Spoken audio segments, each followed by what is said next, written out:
A service of KIBMradio.com, the Internet's home for an all old-time radio.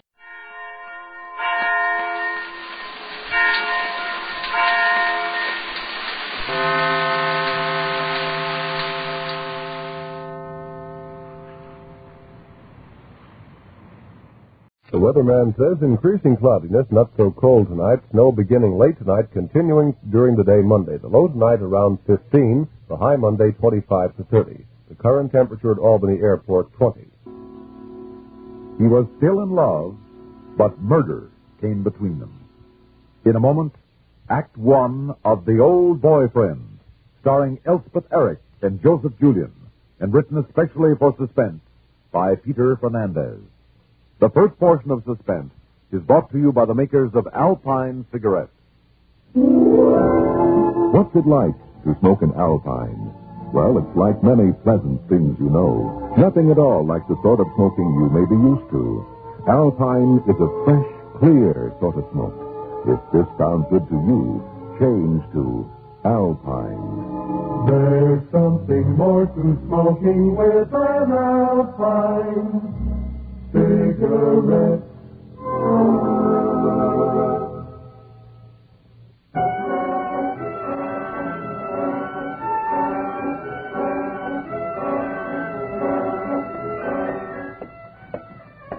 Maggie? Maggie Sloan. Well, yes, my name was Sloan years ago, but since I married... Don't you know me, Maggie? You do look familiar, but Maggie, take a good look at me. They say a woman never forgets her first kiss. Jack Tyler! Yeah! Well, of course. Well, tell me, how are you, George? You have changed. It's very good to see you. You're looking great, Maggie. Just great. As usual. Well, thank you, George. Let's see now. You must be married to Bill about 10 years. Oh, well, I guess you don't... With your little girl, huh? Yours and Bill. This is my daughter, Babette, honey. This is Mr. Tyler. Hey, Babette. Hello, Mr. Tyler. Well, I'd love to get together and talk over old times, Judd. Won't you come out to the house for dinner some night soon? I don't think Bill would exactly welcome me. Oh, well, wait a minute, Judd. I guess you don't know about the accident. Accident? Yes, Bill was killed in a hunting accident last year. Oh, no. Oh, I'm sorry to hear that, Maggie. I really am. I've been away. Well, anyway, I would like to see you, Judd. Do you have any plans for dinner tomorrow? I haven't been out long enough. No plans, Maggie. Well, that's fine. We're at 40 Sycamore Drive. It's the house on the corner. Well, thanks just the same, but I don't know if I'll still be in town tomorrow. Well, just in case you are, please look us up. Yeah, I will. That's a promise. Bye, Maggie. Goodbye, Judd. Good luck.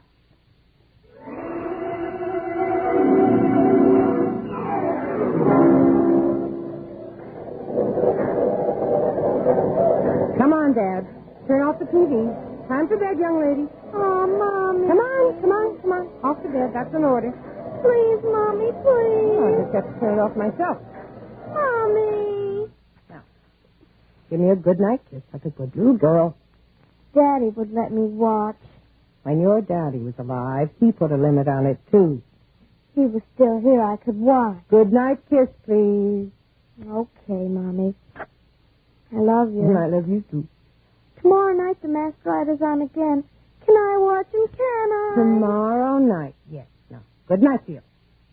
Night, Mommy. If your daddy were still here. If only... Well, I hope it does. Who's there? Maggie! Open up, quick! John, is that you? Yeah, hurry up. Well, just a minute. Come on. Oh, John, I was You expecting... said to come over. I was still in town, remember? Shut the door. You've got blood on your cheek. No, it's just a scratch. I'm going to pull down his shade. What's the matter? Nothing. Don't tell me that. You're trying to hide. You're hiding from the police, aren't you? Better. No. Look, Maggie, I'm not going to cause you any trouble. I just need to lay low here for a few hours before I slip out of town. What have you done? You'll be better off if you don't know. I want to know. I want you to tell me. Well, Maggie, it was seeing you again earlier today and realizing what I lost years ago. I saw a chance of maybe fixing myself up and coming here to dinner like you asked me, and maybe us hitting it off again. I had a dream, Maggie, a real pip of a dream. You've come here to hide. Yeah. Why? I had a gun. It was under my jacket when I met you today. I bought it when I got out of the pen last week. A pen? Joliet. 5 years. With the gun, I figured I could get money for clothes, for putting on the dog for you. So I hit a loan office downtown half an hour ago. They were just closing. You hit them? Stick up. Only the guy had a gun, too. It was him or me, Max. You can't stay here, Jack. Shut the door. If you needed money, I'd have loaned it to you, or I'd have given it to you. I could have tried to find a job for you, but you might even have killed that man. I did. Shut the door, Maggie. Get out. I said shut the door. Lock it. That's better. Judson, please get out and leave us alone. I can't. Not as long as the cops are searching this town for me. So come on now. Let's go into the kitchen. I got to get something to eat. There's a refrigerator in there and a stove. You go ahead and help yourself. Will you call the cops? Come on. The gun. Maggie, we're old friends, remember? You loved me once. Now, don't make me do this to you. Can't you help me? You were in trouble of another kind. I tried to help you, but this is something else. Mommy, I can't sleep. Can I watch some more Go TV? back upstairs, Dad. No, let her stay. Oh, hello, Mr. Tyler. Hey, kid. Hey, a gun. Bang, bang. Dad, you go back to bed. Now, that's an order. Let's all go into the kitchen. All of us. That's an order, too. She's just a I child. won't hurt her. Not as long as you help me. Remember, I'm an old friend. You keep my daughter out of this, please. I might. How about it? You gonna fix me a good meal? Well, I guess I'll have to. Come on, Dad.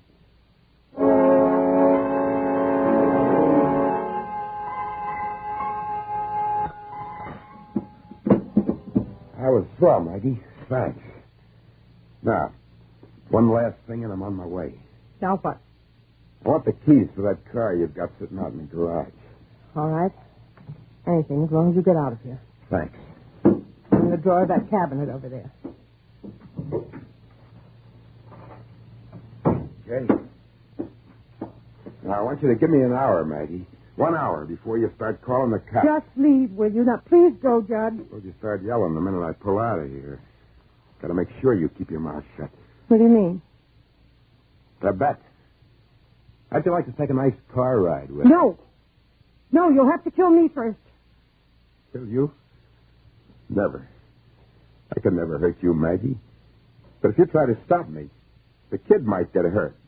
You wouldn't. How about that ride, Babs? Mommy says I can't. Yeah, well, look at this, kid. See? I got you covered, haven't I? Just like on TV. Please, Judge. It's just a game, Maggie. Just a game with a kid. You want me to put my hands up? No, you don't have to do that, but just remember, if you try anything, partner, I'm going to shoot you dead. Okay? Okay, partner. You got me covered. Leave us here. Take me with you.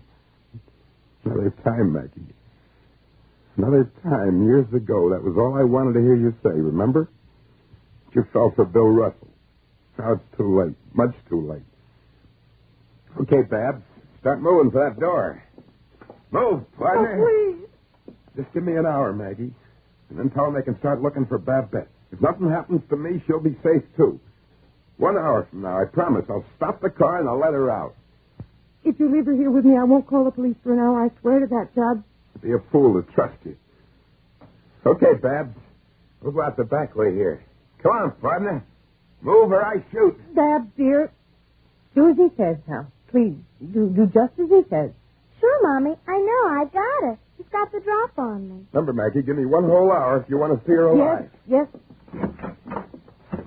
Before I go, just let me tell you one thing.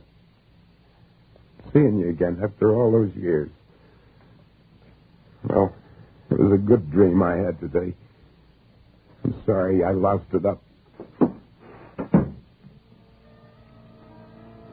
Be careful. Be careful with her.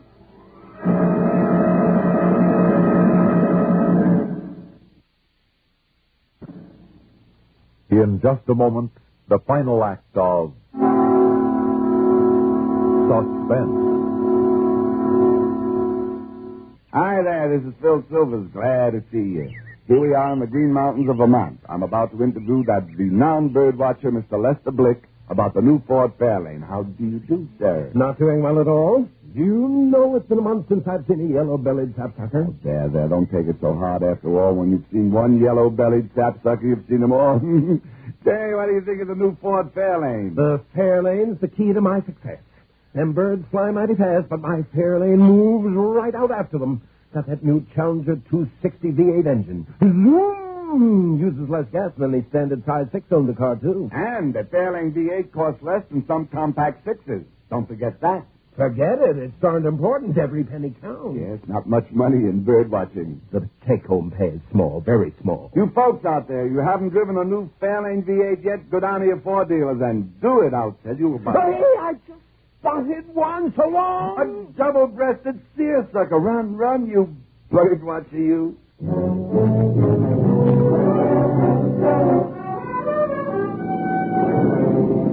There it is, up ahead, the roadblock. Remember, kid, don't open your mouth. Okay, Mr. Tyler. Here we come now. Evening, officers. What's the matter? Just a routine check, mister. Hello, little girl. Hi. Nope, you're not what we're looking for. Go ahead, mister. Hey,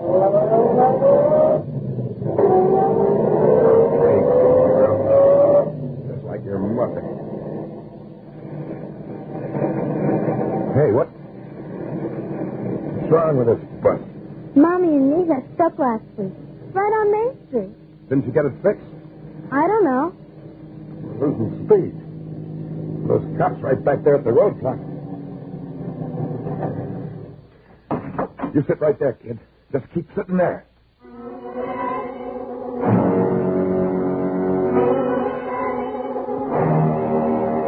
I've waited almost an hour now, Lieutenant, before coming to you. Well, I can understand your reluctance to call us under the circumstances, but if you'd notified us immediately, we might He have been gave me his word if I did nothing for an hour. the word of a killer. Well, anyway, I've just issued an alert to be on the lookout for the child. If Tyler does keep his word, we'll know soon. But if Babs is still with him, the police won't do anything, will they? We'll do everything we can to protect your daughter. Now, Mrs. Russell, there's no way you can help us. We'll notify you as soon as we hear. Oh, please let me wait here. I couldn't stand waiting at home. Yes, I understand. Well, you better just sit there and try to relax. This may be a long night.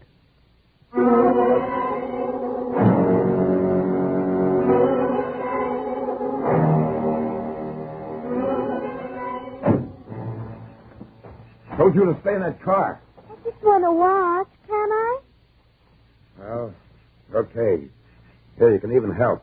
Here, take this light. Hold it for me. Okay. Now, flash on this carburetor, will you? That's better. Now, hold it steady. All gummed up. There. I got it back on. Took so long to clean it. That hour must be up. Hey, that cop's car is pulling away from the block. Coming this way. Quick, out that light. Huh? Give me that flash, will you? That's it. Now, close the hood. Okay, get into the car, quick. Okay, Mr. Tyler. Get in. Me, will you? Remember, kid, like before, keep your mouth shut. We want to talk to you, mister. Come out of there. Oh, still, kid, I got the gun right on you. Come out of there, Tyler. Tyler, I know. Missed it. Scared, Mr. Tyler. Back behind that car. Here's my chance to pull out of here. Come on. Why doesn't it start now? Get out of there, Tyler, or we'll shoot. What's the matter with this crate? I want my mommy.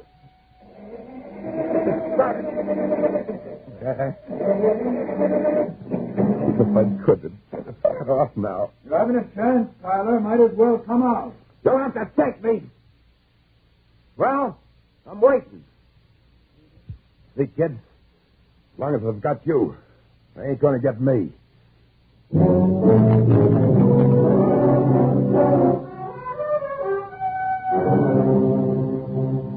Yeah? Okay. On Prancer Road. We'll be there. What is it, Lieutenant? They found him, haven't they? Yes. Is my daughter... She's okay. Oh, I knew Judd would keep his word. Well, I don't know about that. What do you mean? Some of our men have him surrounded. He says he won't hurt the girl, but he's using Babette as a hostage. Oh, no. Come on. I'll take you down there.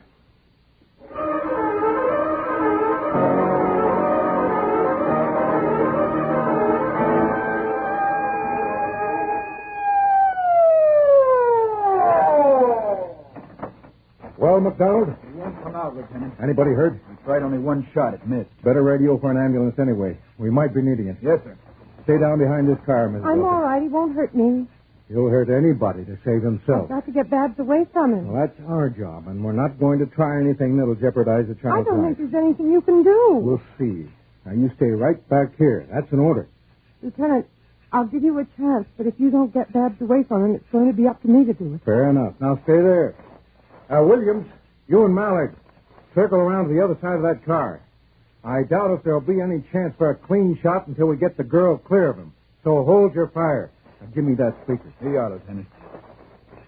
Tyler, now listen carefully to me. That man you shot today in the loan office, he is not dead. He is going to be.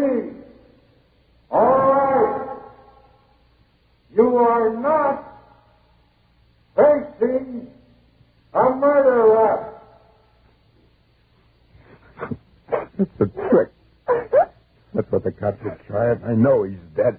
Be smart, Tyler, and save yourself. Missed again. I'll shut him up with his stupid talk. Look, there's Mommy. Huh? Where? There. Coming from behind that car. Hey, she's coming over here. Hudson? John, I must talk to you. Keep away from me, Maggie. I'm warning you. The police wanted me to keep away, but I know you won't hurt me. Don't do this to me, Maggie. Don't force me to turn this gun on you. Can I talk to you, John? There's nothing to talk about. Yes, there is. What? Us. Don't hand me that. The cops put you up to this. No, I swear they didn't. May I get in and talk to you? Won't do you any good. In a minute, I'm going to make a deal with the cops. They'll give me another card, and by morning I'll let the kid go. John? Please, can't we talk? Well, okay. Come here, kid. Make room for your mother. I'm warning you, Maggie. I got 4 shots left in this gun. If they bring me in, I go to the chair anyway, so I got nothing to lose. You sit over here, Bart, on the other side of me. No, the kid stays right here. I don't want to miss. Judd, if I'm sitting right next to you instead of my little girl, you can shoot me just as easily. Now come around me, Dad. Mommy? It's all right, dear.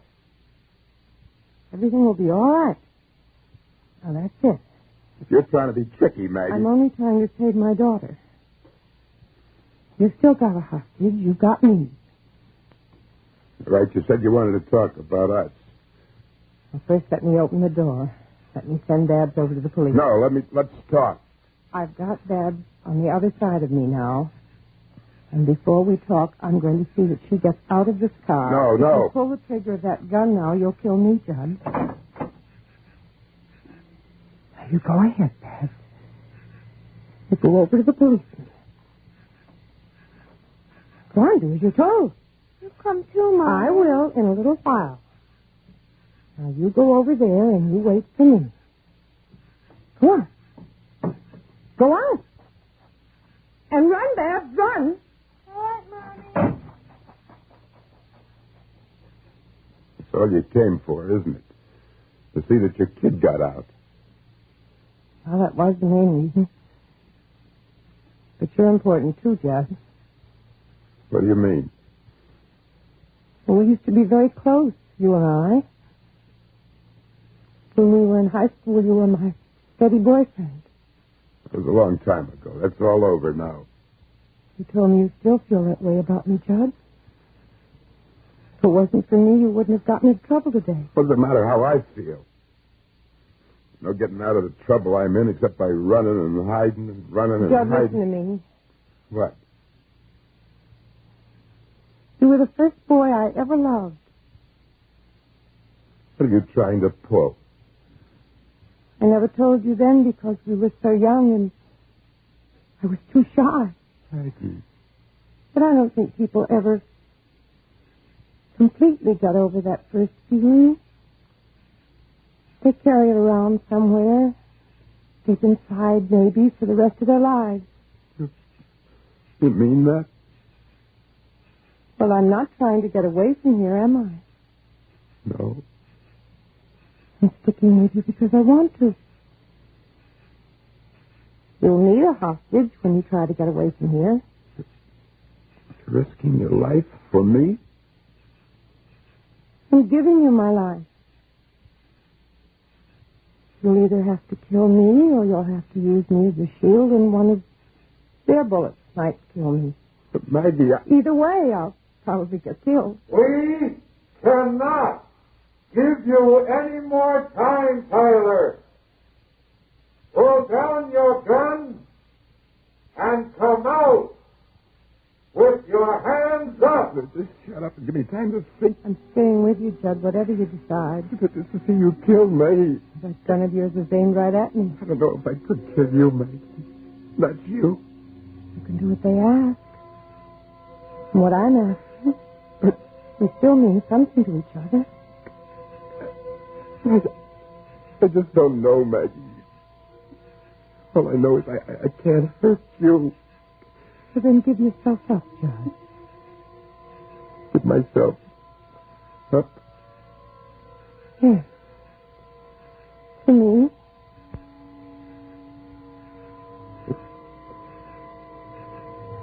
If I do, Maggie, will you walk with me over to the cops?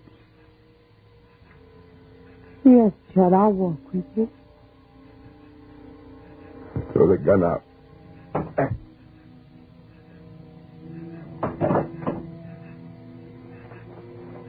Come on, Judd. Let's walk over there together. Maggie, will you hold my hand? Well, of course I will. Just like years ago, Just like years ago.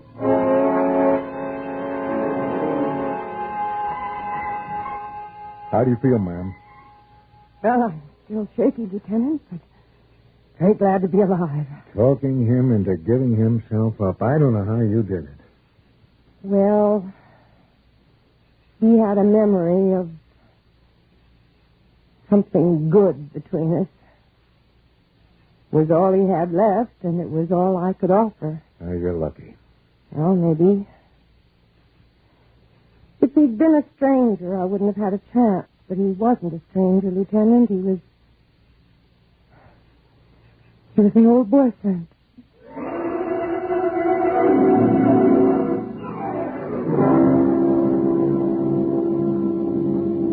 Suspense. You've been listening to The Old Boyfriend, starring Elspeth Eric and Joseph Julian, and written especially for Suspense by Peter Fernandez.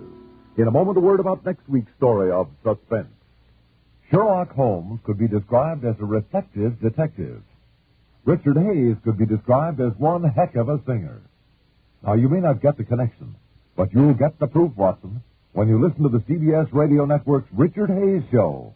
Weekday nights, Richard and his musician friends, that's Norman Paris and the boys, search out mighty fine music and a guest or two and come up with a solid solution to the riddle, where's the fun?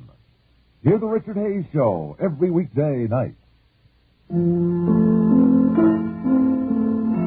Suspense is produced and directed by Bruno Zerato Jr., music supervision by Ethel Huber. Featured in tonight's story were Francie Myers as Babs and Lawson Zerby as the police lieutenant. Listen again next week when we return with Date Night, written by William N. Robeson, another tale well calculated to keep you in suspense. A tale well calculated to keep you in Suspense. In a moment, Act One of Date Night, starring Rosemary Rice as Kathy, Richard Holland as Jerry, and Sam Gray as the father, and written especially for Suspense by William N. Robeson. The first portion of Suspense is brought to you by the makers of Alpine cigarettes.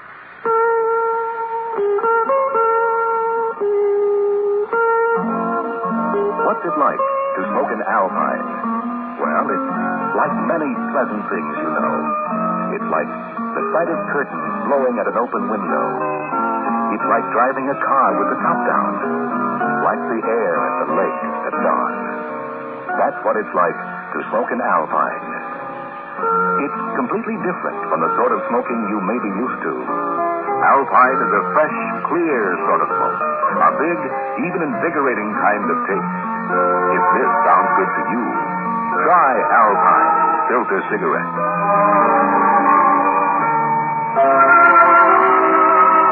There's something more to smoking with an Alpine cigarette.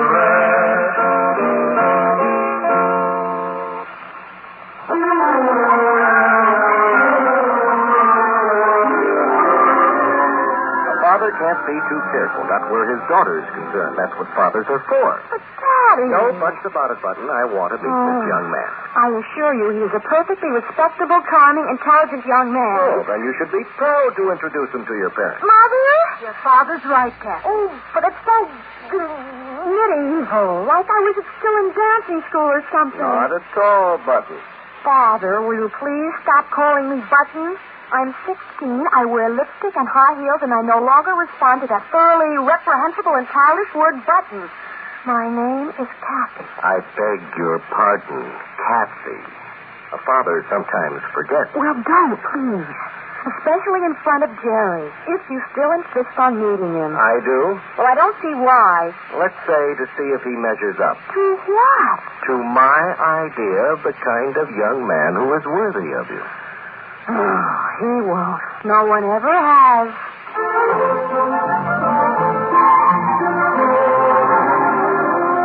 She was right, of course. No one ever has been worthy of her. And this Jerry was no exception. He was lanky and tall, and his scrubbed and freshly shaved face displayed two razor nicks and a lingering acne. The charm and intelligence with which my daughter endowed him escaped me. Nice weather we're having. Yes, sir. Weatherman says we're due for a change. Oh, we are? Yes. Well, Kathy shouldn't be very long. Yes, sir. That'll give you a slight idea of his conversational prowess. The absence, or weakness at least, of the chin disturbed me too, but of course not enough to justify forbidding my daughter to go out with him.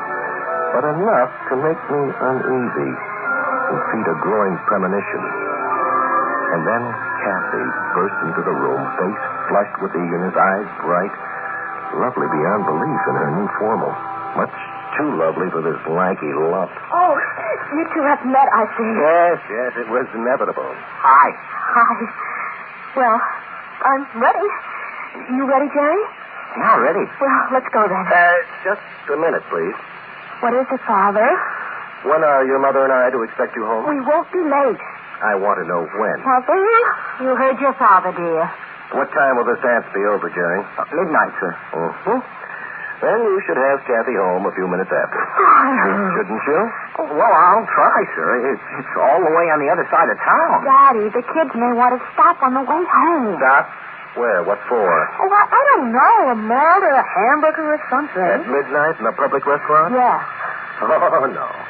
A properly chaperoned dance is one thing. A public restaurant at midnight is quite another. You'll bring her straight home, won't you, Jerry? Yes, sir. Mother. You better hurry, dear, or you'll be late. Yes, Mother. Have a good time. How can I now that Daddy spoiled it all? Come on, Jerry. We might as well try to salvage what's left for the evening.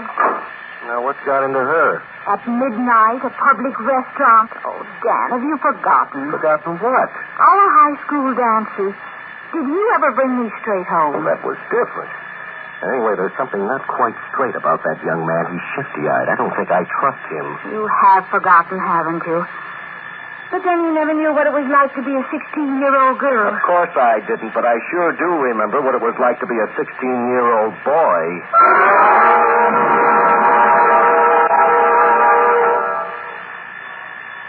In a moment, the second act of Suspense. Hi, this is Phil Silvers. Glad to see you.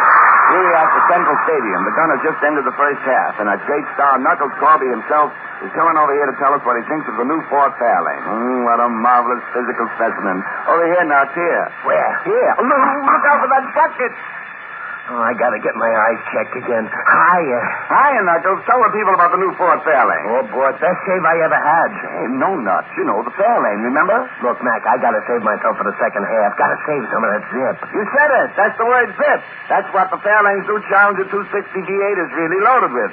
And yet it gives better gas mileage than any standard-sized six-cylinder car. Good work, Knox. Oh, with nothing. And what's more, a Ford Fairlane V8 costs less than some compact sixes. You people out there, get down to your Ford dealers and try it. Hey, Phil, can I say hello to the White House? Boy, remember the second half. Remember? Save yourself. Quiet now. Late evening quiet on the quiet suburban street where you live. Mary had gone to bed an hour ago. The crackling fire had become the red silence of embers. It's quiet, save for the tick-tock of the clock, punctuating the silence, marking off the duration of Kathy's date. Each tick that much further from her leaving. So each talk the nearer to her coming home. Your chest is tight, your breath short, you're worried. Anxiety has clamped you in her clammy claws. Oh, this is ridiculous. Turn on some light. This isn't the end of the world. It's just your daughter's first big day. She's out having a wonderful time at the high school dance. She'll be home before long. What's that? A car. She's home early. Maybe she didn't have such a good time. Maybe something's happened. Kathy? Kathy? Is that you, Mr. Foster? Yes. Oh, is anything wrong? No, nothing. I thought it was my daughter. The neighbors. Just the neighbors coming home from the movies.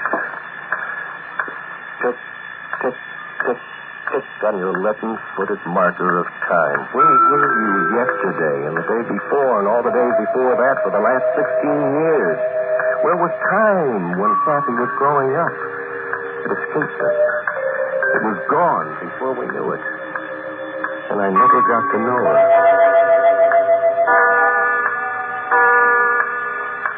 Midnight at last. The orchestra will be playing the last strains of Goodnight, Sweetheart. The boys will be lining up, pushing and jostling at the cloakroom for the girls' rap. The girls chattering like a tree full of birds, tired but not admitting it. Their makeup slightly askew now. Their hair is somewhat out of place. Damp where cheeks had touched. The party's over and it's time to go home. Hurry, hurry before the coach turns to a pumpkin and the white horses are playing. Here I am, over here. Oh, yeah. Mustn't lose you, sugar. You're the sweetest. Really? How you know it? Well, let's split up, huh? Yes, I guess we've got to, or my father will slip. Oh, we're not going home yet, baby. Oh, but you see, I know this place where they don't ask for any ID card or anything. Hey, Jerry. And we can get a drink. Jerry, Oh, you're not afraid, are you? No, but Daddy said I heard him. But you're a big girl now, aren't you? Yes, sir. Well, then, it's time you started living your own life, isn't it? I guess so. And tonight's the best time I can think of to start. Right? If you say so, Jerry. Crazy.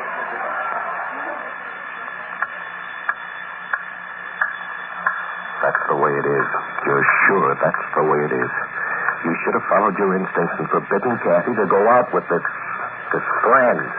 You knew it from the moment he walked through the front door, shifty-eyed, evasive, a criminal face. And now he's beyond your reach. There's no way to stop him. Nothing to stop him but Kathy's sense of values. And you wonder, are they strong enough to withstand the temptations of evil as attractive as this Jerry must be to her? You wonder. You ask yourself.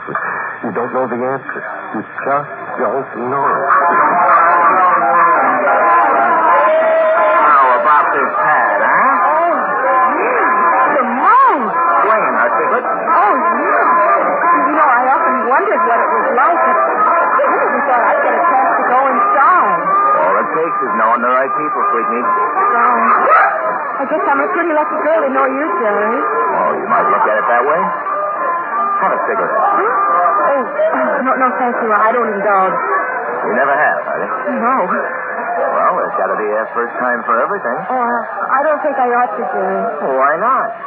I thought this was your night to start living your own life. Yes, but Here. I'll light it for you. There you go. Come on, it won't kill you. It won't? No. Go ahead, grab it. I often wondered what it was like. I never thought I'd get a chance to go inside.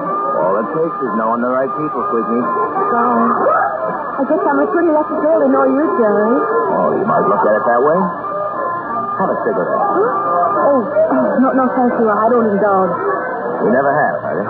No. Well, there's got to be a first time for everything. I don't think I ought to, Jerry. Well, why not?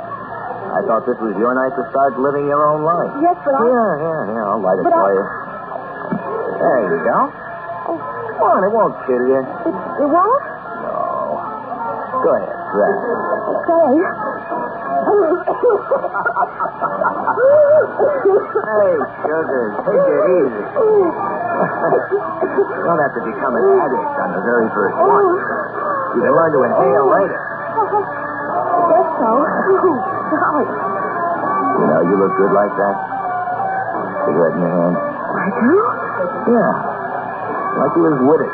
Grown up like. Do you like me that way, Jerry? You know it, sugar. I like you a lot.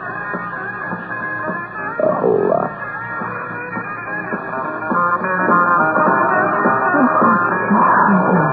Yeah. I like you a lot. I like you a whole lot.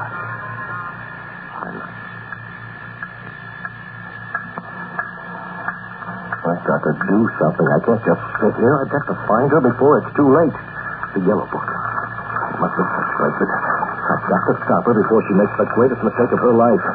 Cafes, coffee houses. Coffee house, yes, that's where she'd be. Coffee houses. That's where a scoundrel like that Jerry would take her. Yes, the Midnight Espresso. Probably a beatnik coffee house. That sounds right.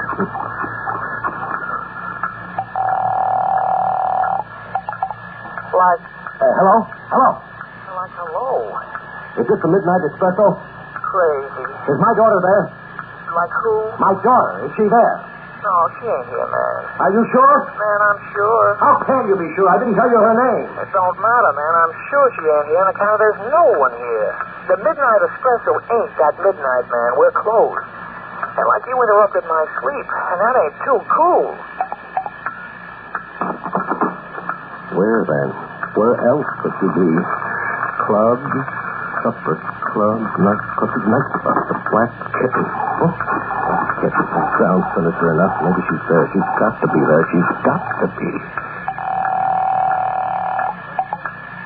Hello, Black Kitten. Is my daughter there? Well, there's a lot of people here, sir, but I've no idea if one of them's your daughter. She's very pretty. She has brown hair, and she's 16. But she's not here. How can you be so positive? She's a teenager, so she's not here. Are you sure? Certainly I'm sure. We don't do business with teenagers unless their parents accompany them. And you obviously aren't with her, so she's out for no good, right? Well, I hope not. So do I. But she's certainly not going to get in trouble here, because she can't get in the door. All right. Thank you very much. Of course, I should have known respectable places like the Black Kitten can't afford to take chances. But there must be others that don't care. There are always guys that are willing to profit from human weakness. You hear about them. You read about them in the papers after the trouble, after they've been raided, after someone's been murdered, or worse.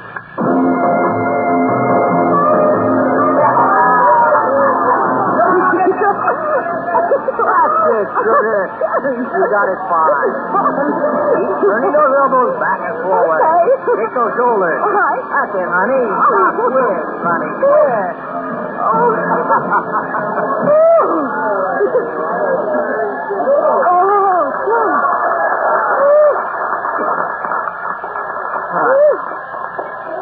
That's hot work. You know. Well, let's go back to the table. Something to drink, huh? Oh, Jerry, I'm having so much fun. Well, that's what life's all about, sugar. Fun. That's the point. Here, have a sip. Jerry, where'd this come from? What? Well, this bottle in a bucket of ice. Now, you guess. Did you order it? That's right. Champagne, Marguerite. Champagne. Bollinger 43. The best. Oh, Jerry. Oh, I couldn't. I'm a cat. Tonight's the night to start, sugar. There you are. Just like New Year's Eve on TV. Oh, no. Jerry, I'm afraid. Of what? I don't know. Look, you were afraid of the cigarette, too, weren't you? Yeah? And it didn't hurt you, did it? No. You liked it, didn't you? Yes. Drink. Oh, no, Jerry, I shouldn't. Come on, kid. Grow up. Yes, Jerry. Fine. Here's to us. To us. Jerry, I like it. Sure you do. Oh, Jerry, what a wonderful night. My first cigarette, my first glass of wine. I'm grown up at last, Jerry. Tonight, I'm a woman. That's right, sugar. Tonight, you're going to become a woman.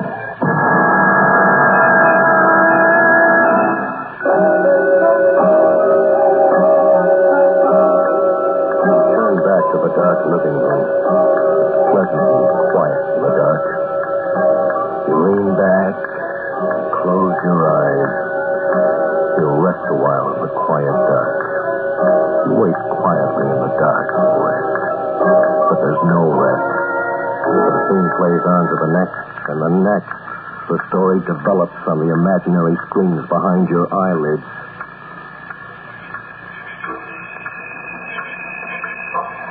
No, Jerry. I said no. Why not? What's the matter with you all of a sudden? It's late, Jerry, and I've got to get home. Oh, now you've got to get home.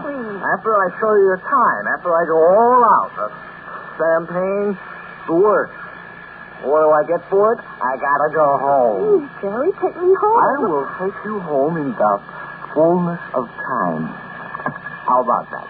The fullness of time. That means when I get good and ready. Jerry. Come on, Kathy. Come on. How about a kiss? Oh, please, Jerry, be nice. Oh, I'll be nice, honey. You have no idea how nice I'll be. Jerry, stop it. Come on.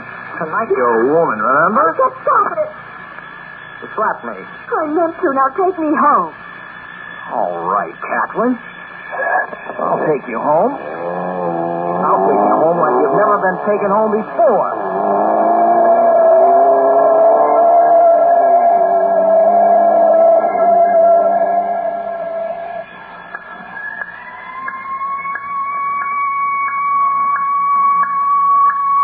A siren. What kind? An ambulance siren? Well, maybe not. Listen carefully. Well, police cars have a deeper sound. Fire engines waver. No, it's an ambulance, all right. Something's happened to Kathy. Operator. Operator, this is an emergency. Get me the county hospital. I will connect you. County General Hospital. Hello. Hello, is this the hospital? This is the County General Hospital.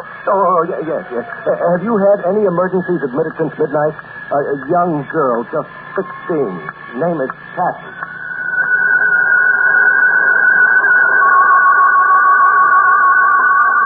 Central Police, Sergeant Shea speaking. Have you had any accidents reported in the last hour or so involving a young boy and girl? They were driving a...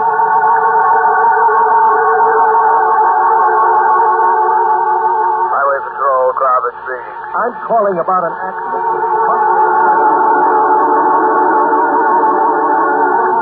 This is the city morgue.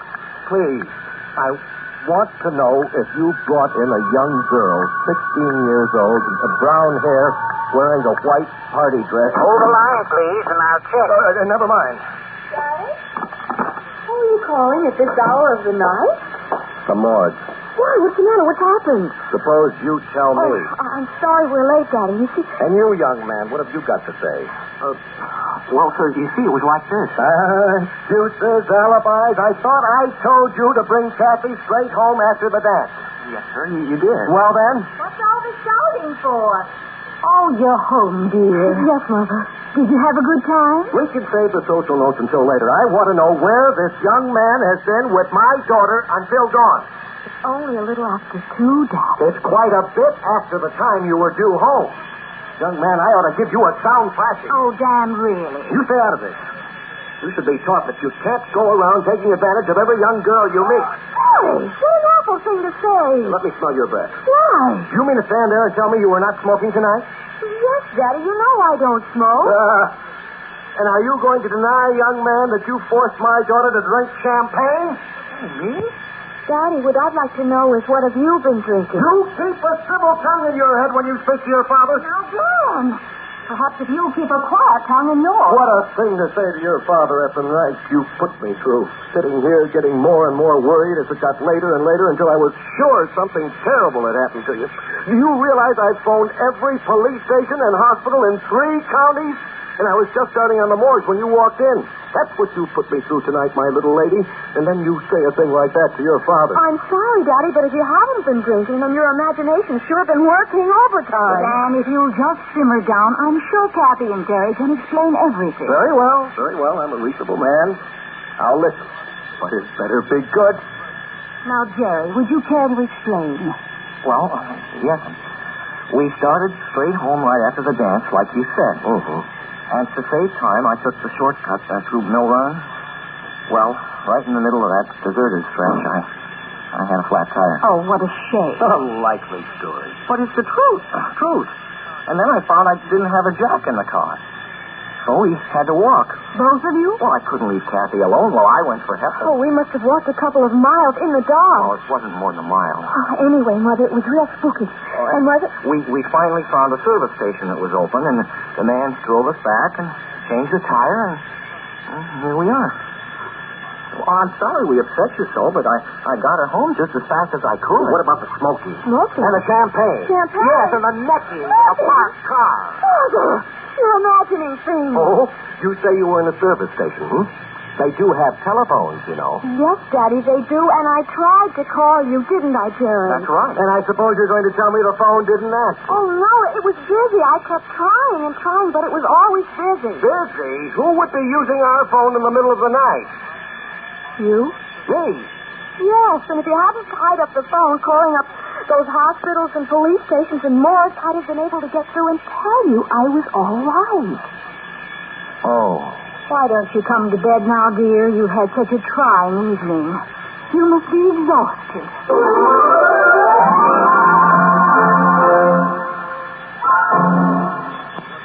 Suspense. You've been listening to Date Night, starring Rosemary Rice as Kathy, Richard Holland as Jerry, and Sam Gray as the father, and written especially for Suspense by William N. Robeson.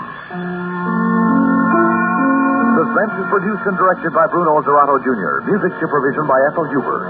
Featured in tonight's story were Tony Darnay, Freddie Chandler, Jack Grimes, Lawson Serby, Bill Lipton, William Mason, and Guy Retz. Listen again next week when we return with Doom Machine, written by Edgar Marvin. Another tale well calculated to keep you in suspense. Get the news firsthand and in full from expanded CBS News on the CBS Radio Network. And now, a tale well calculated to keep you in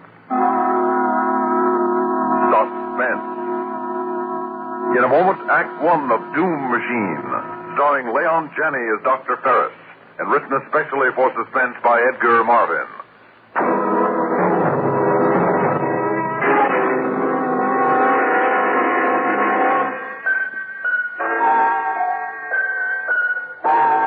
It's 8 o'clock in the morning, in the year 2500. On the outskirts of the great city is a large one-story house. In one wing of this house is the laboratory of Dr. Atlee Ferris, who is seated behind an enormous horseshoe-shaped desk. studded with levers and small blinking instrument panels. Morning, Dr. Ferris. Good morning, Jack. I tried to work out those calculations you left as best I could. I hope I have them figured right, sir. Never mind, I won't be able to use them anyway. I lost the train of thought on that wide pattern we were following. Oh, it's too bad, Dr. Ferris. You were so far advanced on it. Well, I'm only human, Jack. I'm not a machine. In fact, my humanity practically conspires against me. The level of concentration I need is fantastic, Jack. But I'm not pure brain. There are disturbances, distractions, emotional upheaval. That's what life is, Dr. Ferris. We can't avoid that. But if there were pure brain, Jack, a mind that would hold pure thought and nothing else, that would carry out the logical sequence of thoughts into action without any deviation from its purpose, regardless of any distraction or human consideration. There's no such thing, Dr. Ferris. It would be monstrous. Perhaps, but it would succeed in its work. Whereas we, because we're human, too often are distracted and fail. I'd rather fail than be just a brain. Yes, because you're human. And you won't admit that creatures with a pure brain would be superior to you. Well, back to your work, Jack. I'm just talking to myself anyway. He doesn't understand how limited the human mind is. Yes, that's it. That's what I need. A brain that isn't human.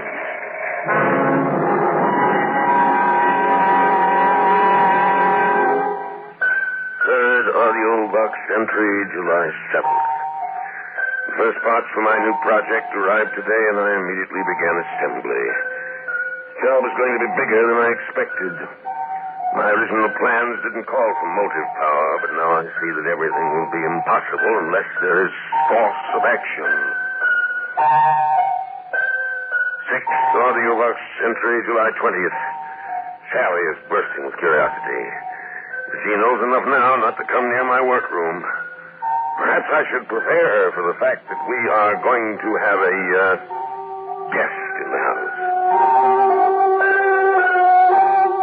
13th audio box entry, August 27th. This is probably the last report I shall make. There is complete mobility and the concentration chamber has been sealed. Not even I could get it to change a thought once the decision trap is shut.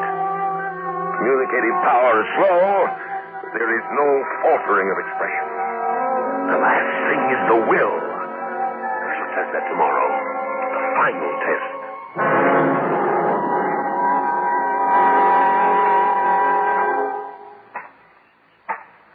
I hear something. Is that it, Dr. Ferris? I ordered it to report to me here in the laboratory at 10 o'clock.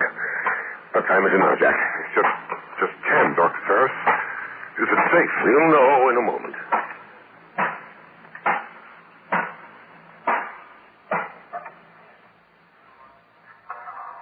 I am here, Master. Enormous. The most enormous robot I've ever seen. This isn't just a robot. Inside that enormous metal body is the most advanced electronic brain ever devised. Pure brain. Maximum electronic mentality. That's what we'll call him. Max. I could think of other names. The real thing, Jack, is his power of concentration. His will is tied directly to action. He does whatever he decides. Nothing can stop him. Nothing can distract him. His will is as strong as the titanium he's made of. He's perfect, Jack. Perfect. Yes, he's perfect, Dr. Ferris. You've got what you wanted, a brain that isn't human. A thing completely without emotions.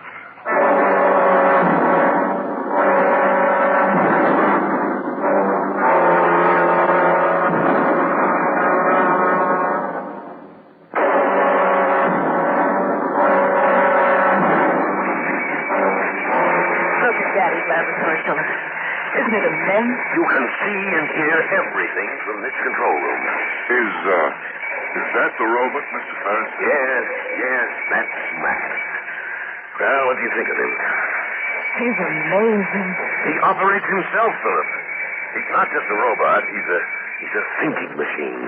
He's figuring out the solar energy formula right now. Jack does the manual work. You mean the man takes orders from the robot? Jack's not in Max's class when it comes to pure thought. Oh, Daddy, it's humiliating to take orders from a machine. And what's your opinion, you brilliant young physicist, Philip?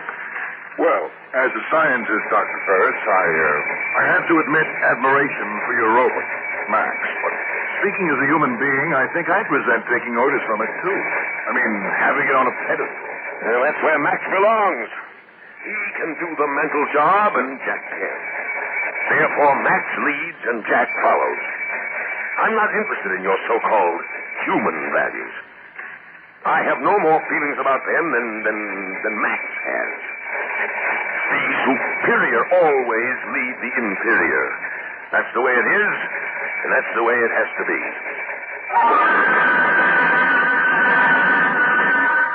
Dr. Ferris, I can't stand it anymore.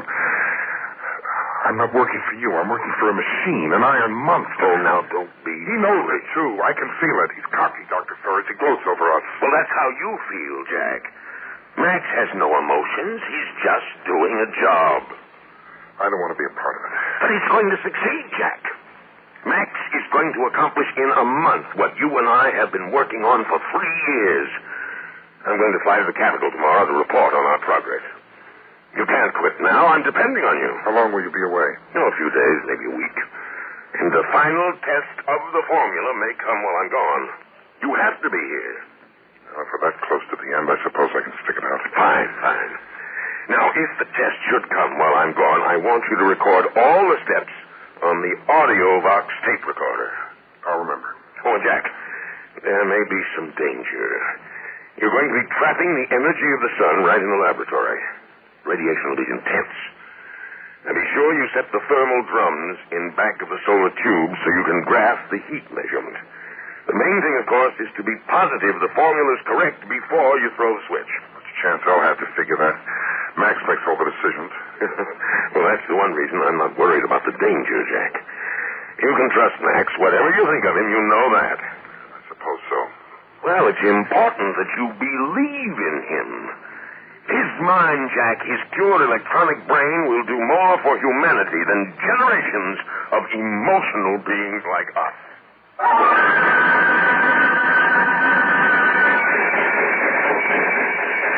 Home 23. Home 23. Omega 15. Omega 15. Thermodyne 24.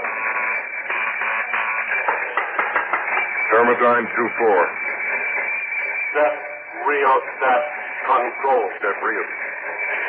Max, that's it. That's the test for solar energy, the final test. Set rheostat control. You sure we're ready for it, Max? Let me look over the formula. Formula is right. Well, at least let me see it. Do now. Now? Is there any reason why we must finish it this afternoon? We've been working all day. I want to look over the formula tonight, tomorrow. Must finish.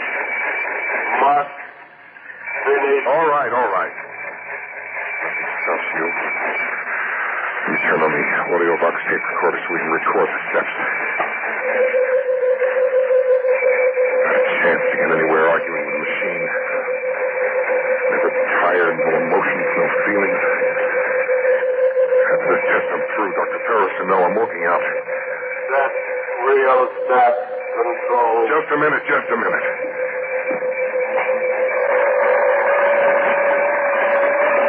There.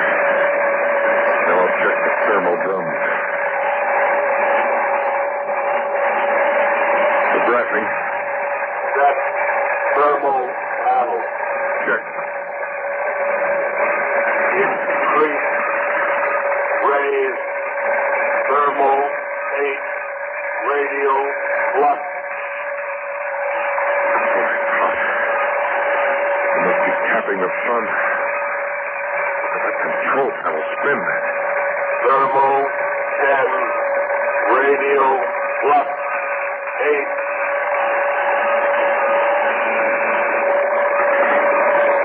Thermal 12 radio flux 9. Max, it's getting too hot. I don't think we can get any more increase. Thermal 14 radio flux 10. No, Max, it won't work. I see it now. We're absorbing too much heat in the tube. We're not channeling out. Thermal 16. I'm afraid, Max. I'm afraid. Max is shooting heat rays. Max!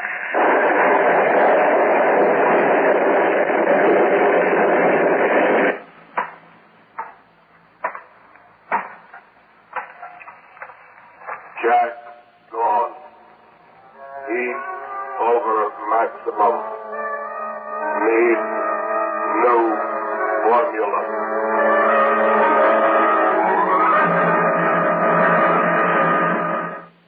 Wonderful, Max. Wonderful.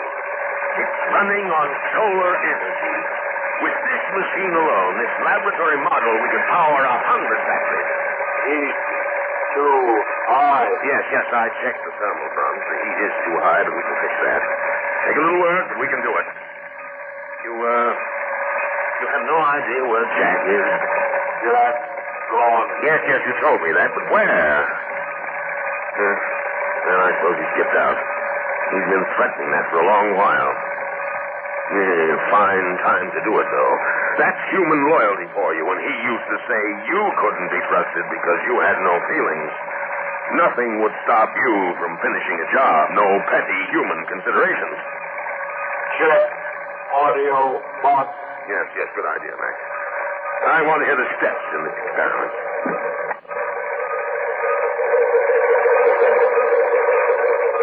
I can't get anywhere arguing with the machine. Yeah, that's Jack. I'm tired, no emotions, no feelings. After this test I'm through, Dr. Ferris, I know I'm walking out. Yeah, just as I thought. Good riddance. Set rheostat control. Just a minute. Yeah. I don't want to hear any more of this. Don't worry, Max. I'll get you another assistant. Nobody worthy of you, I'm afraid. Just another human being like Jack. But you'll be able to use his arms anyway, won't you, Max? Yes, Master. Look, Sally, I appreciate the chance to work with your father, but I just couldn't take orders from Max. Philip, I think you're wrong. I really do think that this time you're wrong. Listen, why do you think Jack quit? Besides, your father never liked me, and this is his opportunity to make a fool of me. But Daddy was very disappointed in Jack. This is your chance to make good in his eyes, patch everything up. Oh, I don't know. Besides, the work is so important. You keep telling me yourself how brilliant Daddy is. Sure, but... When this work is completed, Philip, it will mean all sorts of honors. Will you for listen him. for a minute? It can be the making of you as a scientist. Oh, for my sake, take the job. You make it very hard to refuse. Then don't refuse, Philip. I can call Daddy back. All right, darling. For your sake, call him back.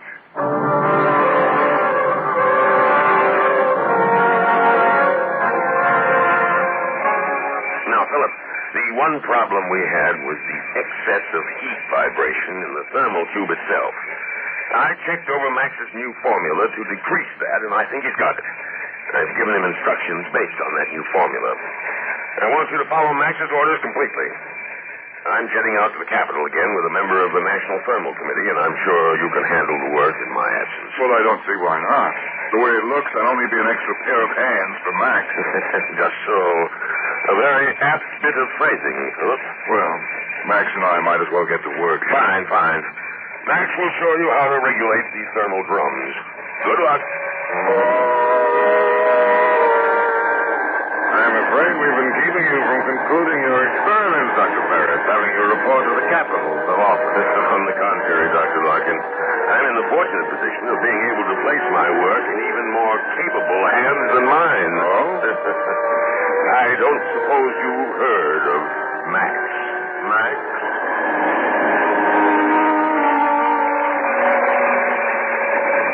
Primary field 23. Primary field 23. Secondary field 19. Coil 64. Secondary field 19, coil 64. Circumference 20 degrees. Circumference 20 degrees.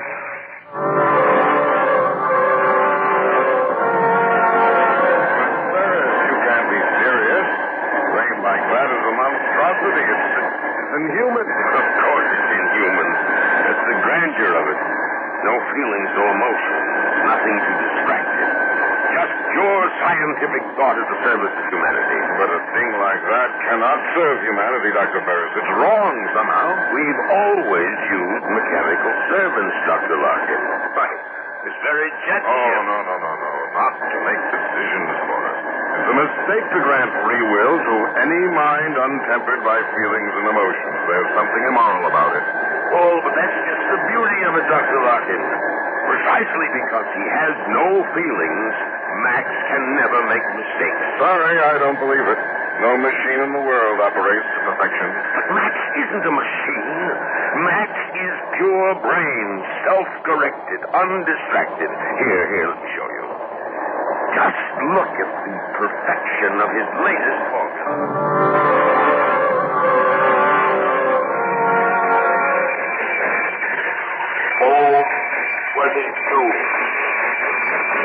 Ohm 22. Omega 1, 4. Omega 1, 4. See? So he bases his new rheostat fitting on Ohm 22, Omega 1, 4. Omega? By Omega, Dr. Ferris. Isn't that a similar ratio? Good Lord. Good Lord. What's the matter? Oh, no. Larkin, Max has repeated the same mistake. It's as high a ratio as the other. He'll build heat rather than dissipate it. If Philip goes near the thermal control with that formula, he'll be cremated, burned to an ash. Oh, Dr. Ferris, are you sure? Fortunately, I'm very sure. That's what happened to Jack. He was... Oh, no. Larkin, I've got to go back. I've got to get back in time. If we don't get there in time, I'll be a murderer, Larkin. You hear? A murderer.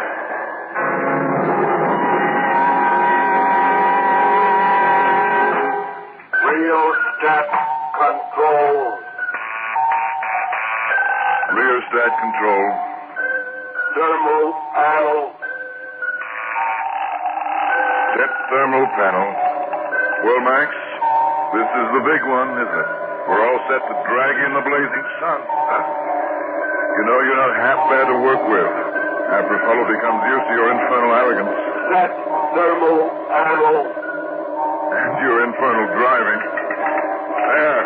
All right, Max, old boy. Fire away. We're on to glory. Increase raise. Thermal 8. Radial plus 6. Thermal 8, radial flux 6. Wow. This certainly builds up heat. Thermal 12, radial plus 9. Thermal 12, radial. Oh. Thermal 14, radial plus 10. Thermal 14. Machine's awfully hot, Max. There. Max, listen. I don't know about this. It's getting awfully hot. Get away from that machine. Dr. Ferris, what's wrong? He's shooting thermal rays. You'll be cremated, burned to an ash. Into the control room, quick. Hey, easy. Now, stay there. The intro glass walls will shield you. Thermal 16, radial plus 12. Max is going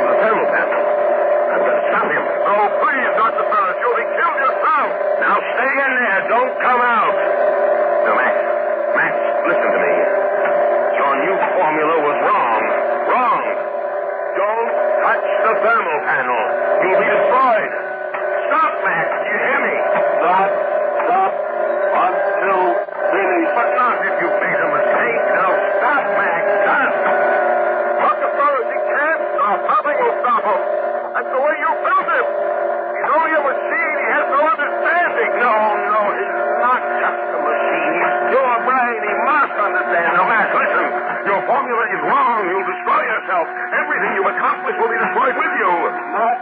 Stop. Good Lord. He's found the switch. Dr. Fellows, come in here, quickly. Oh, the idiot monster. Dr. Larkin was right. It is something immoral, an inflexible electronic brain. No emotion, no soul, no reason. It's my fault, mine. Dr. Fellows, look out. He's throwing the switch, Dr. Fellows. No, go back. No!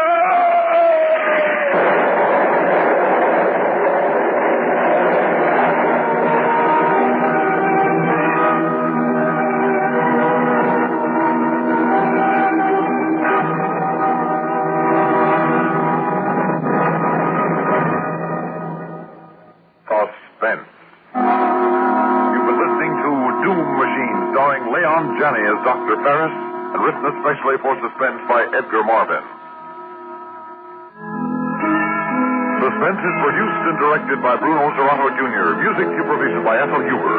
Featured in tonight's story were Cliff Carpenter, Elaine Roth, Bernard Grant, and Eugene Francis. Listen again next week when we return with Heads You Lose, written by Robert Arthur. Another tale well calculated to keep you in suspense.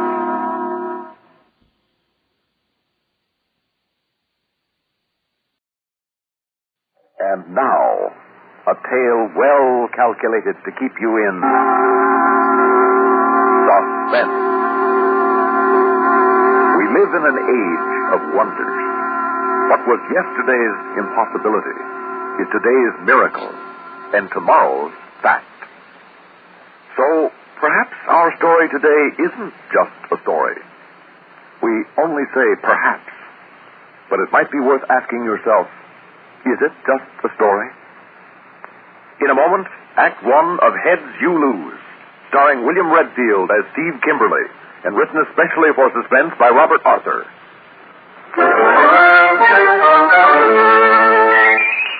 It was a nice, chilly morning in October, and Rollo Collins and I were sitting in Rollo's office wondering where our next dollar was coming from. Rollo didn't look hungry since he weighs about 300 pounds and has the appearance of a dishonest cherub, but I knew he was. As for me, Steve Kimberly, I felt like a walking skeleton. Rollo and I were private detectives. Now, I won't try to whitewash us. Let me just say nobody ever actually proved anything against us. But we were, let's face it, a firm people came to in desperation with cases more reputable firms wouldn't handle. And when the intercom buzzed, Rollo and I jumped. Yes, my dear. A gentleman by the name of Harrison Ward to see you, Mr. Collins. Mr. Ward? That's right, sir. He's an attorney. Oh, by all means, come right in. Yes, sir. Harrison Ward was a tall, thin guy with a tall, thin face. And as he closed the office door and looked at us, his Adam's apple jumped up and down nervously. My name is Ward, Harrison Ward. I'm an attorney. I wish to engage you to find someone for me. But I wouldn't have melted in Rollo's mouth as he waved Ward to a chair. You've come to the right place, Mr. Ward. We find people. That's our business. Well, this is an unusual case. I want you to find... Well, his name is Joshua Franklin. Joshua Franklin? Surely you're not serious. Joshua Franklin's disappearance is one of the great mysteries of the century. Isn't he the Wall Street financier who walked out of his office one day with $100,000 in cash? That's the man. And was never seen again? Precisely. Not the slightest clue to his fate has ever been discovered. I told you it was an unusual case. But, my dear Mr. Ward, according to my recollection, even when he vanished, Joshua Franklin was a dying man. Yes, that's true. His body was riddled with disease. Doctors gave him 6 months at the outside. It was such a pity.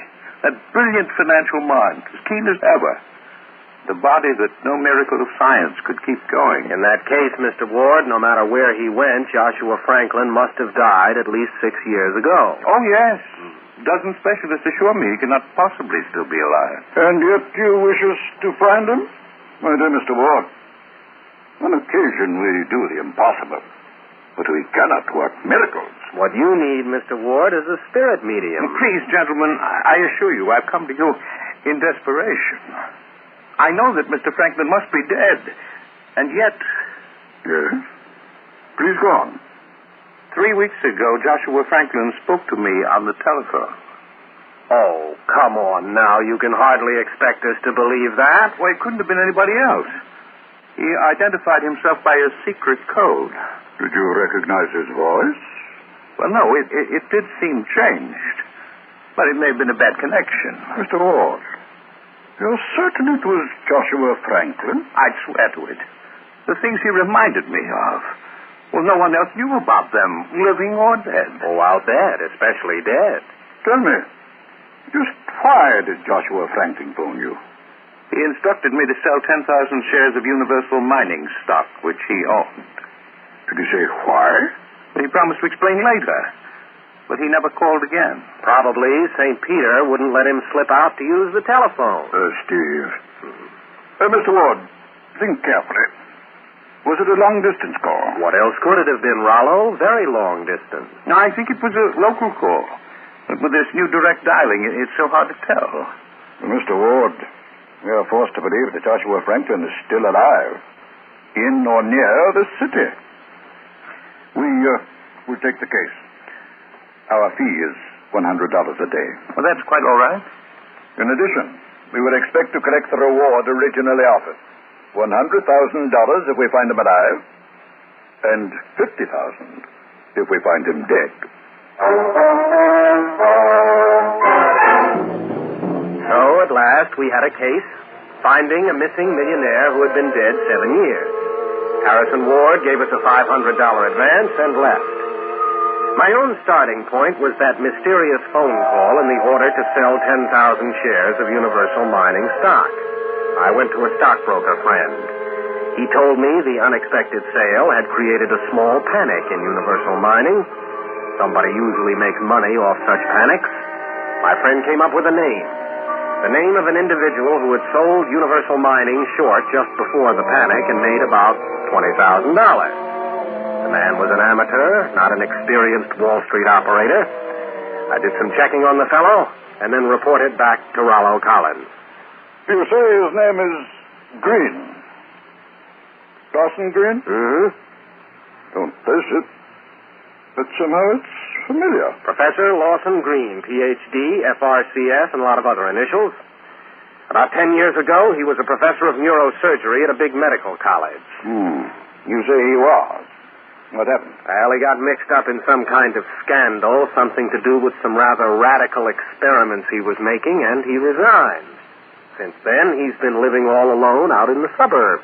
And you think he made that telephone call and hoaxed our legal friend Harrison Ward? Oh, Rollo, I think he did. He's the only one who cashed in on the deal. Curious, Steve. Curious. I wonder where he got that confidential stuff he told Ward. Maybe he knew Joshua Franklin once. Anyway, I'm going to find out. Sit tight, Rollo, while I go out and have words with the mysterious Professor Green.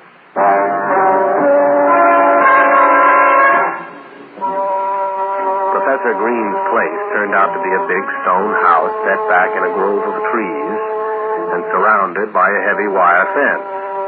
Obviously, he liked solitude. I drove into the local village and asked some questions. It turned out the professor had bought the place 7 years before and put in a lot of curious machinery. With him, he'd had a white-haired man he called his brother. Only the brother had never been seen again. Yeah.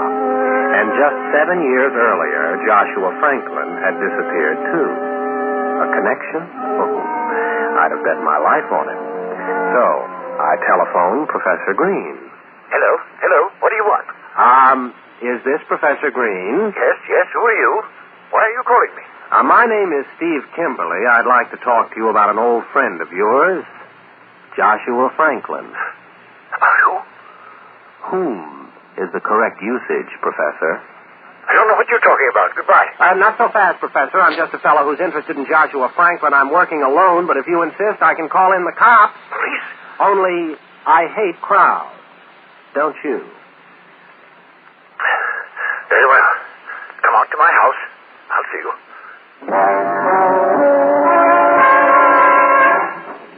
You see? Sometimes the easy way is the best way. I drove back. The gate was open. I drove up to the front door.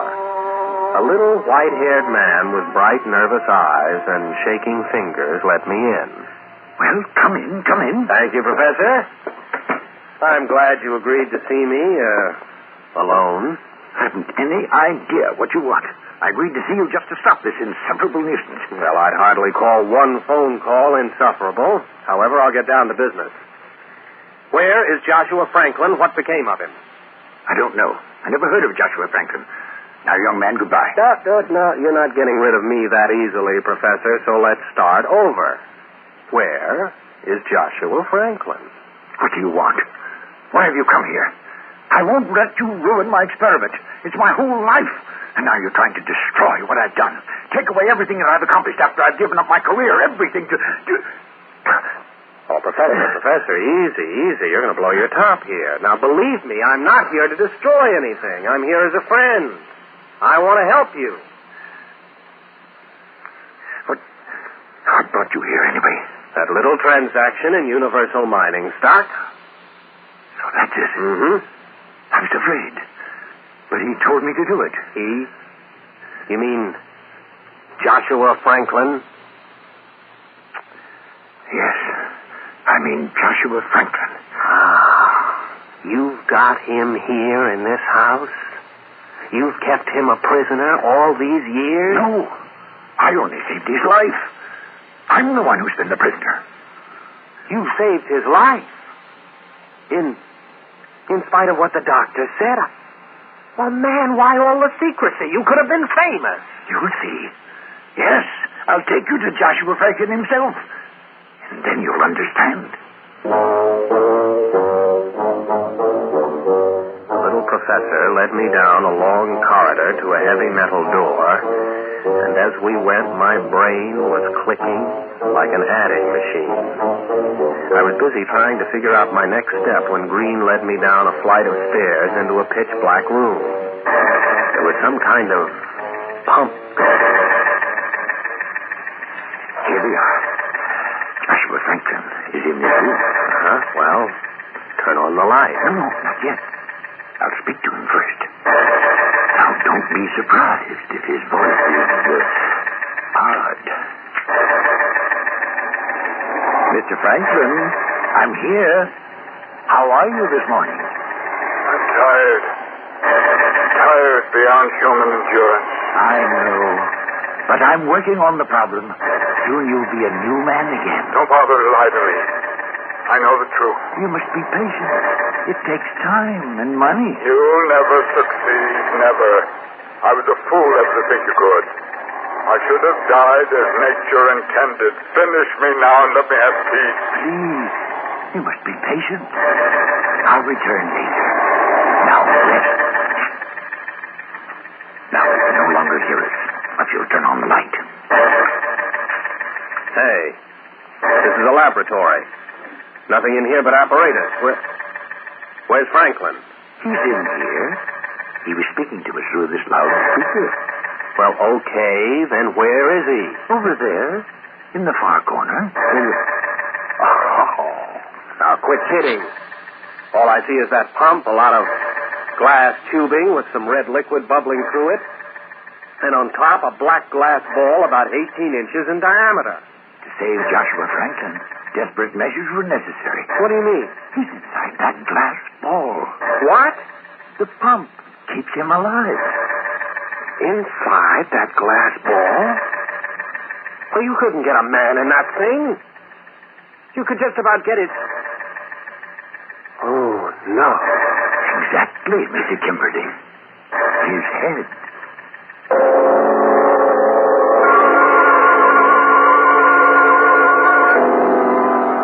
I believed him. I had to believe him. We went back upstairs and talked. Green told me how he'd been experimenting with animals, gone too far, and got fired. Then how Joshua Franklin had come to him. You see, he had heard an exaggerated account of my experiment. He offered me $100,000 to give him a new body. Put his head on a new body? Exactly. I told him I couldn't do it. He insisted. He was dying and he was frantic. So, I agreed. knowing all the time you couldn't?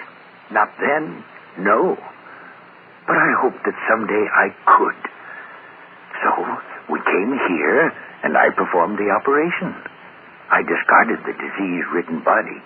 I placed the healthy head inside the glass, where it's kept alive by a circulating nutrient fluid. But the details don't matter. All these years, I've struggled in secret, afraid that if the world knew, I'd be called a monster and put in jail. And now it's all for nothing. Nothing.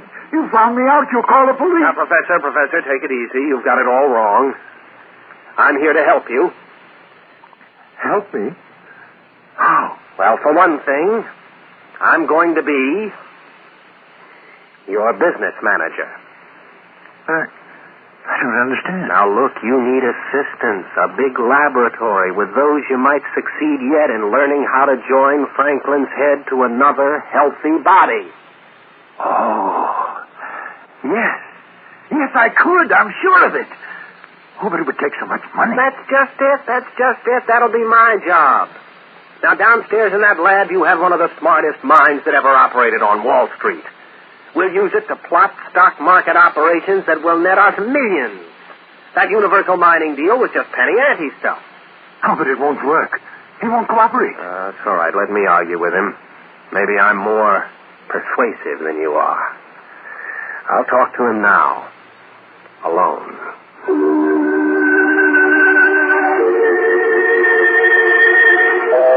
Professor finally agreed. He took me back down into his lab, switched on the apparatus, and left me alone. Mr. Franklin? Mr. Franklin? Can you hear me? Who's there? My name is Kimberly. Professor Green has called me in to help him with your case. It's too late. I have no hope. If you knew how tired I am, how terribly tired. Now, look, it's only a matter of money. With your help, we can get the money. I'm not interested. I refuse to help you. I tried to avoid my destiny, and I've been punished for it.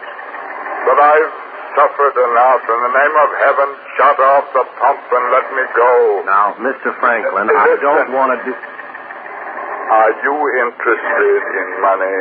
Well, sure I am.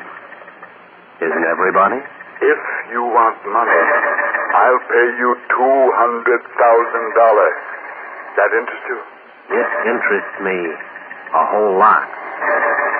What do I have to do for it? Just one thing. Shut off the pump. Shut off the pump?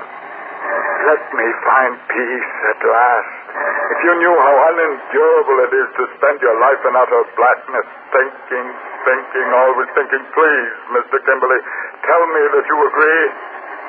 Uh-huh. Well, why not?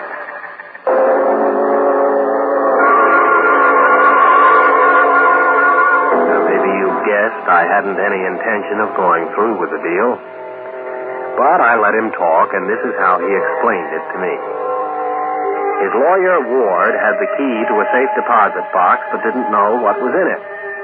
We arranged I was to phone Ward, put the phone in front of the speaker, and that way Franklin could talk to him like he had before. So I did it. I set everything up for Joshua Franklin's living head in its glass wall to talk to Harrison Ward. Ward was puzzled, but he agreed to give me the key when I arrived, and I hung up fast. Here, Mr. Franklin. It's all set. Now keep your word. Shut off the pump. Well, sure, Mr. Franklin, sure. Just as soon as I get the money out of the deposit box. You promised to stop the pump. And I will, but I haven't got the money yet. As soon as I have it, I'll turn the pump off. Thank you. And after all these years, I'll be able to have peace. You're not lying to me. You swear you will stop the pump and let me go? Sure, Mr. Franklin, I swear it.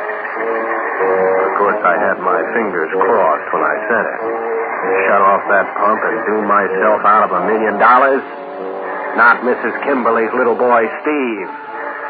Only Something happened I hadn't figured on. The door burst open and Professor Green rushed in. I've been listening, but I won't let you do it. I won't. Professor, listen to me. You're making a mistake. You can't stop the pump. You can't let Franklin die. Professor, listen. This is my whole life's work. I'll stop you. I'll kill you. He shot at me and the shot went wild. I ducked and yelled at him. Professor, let me tell you something. I'll kill you, you hear? I'll kill you. Second shot went over my head and hit the glass ball which held all that remained alive of Joshua Franklin. I looked up, and for just a second, I saw the glass ball split open and fall towards me. Then the professor fired again. This time, both bullets hit me somewhere in the chest or stomach, and that was the last thing I knew as I dived into a pool of darkness 1,000,000 miles deep.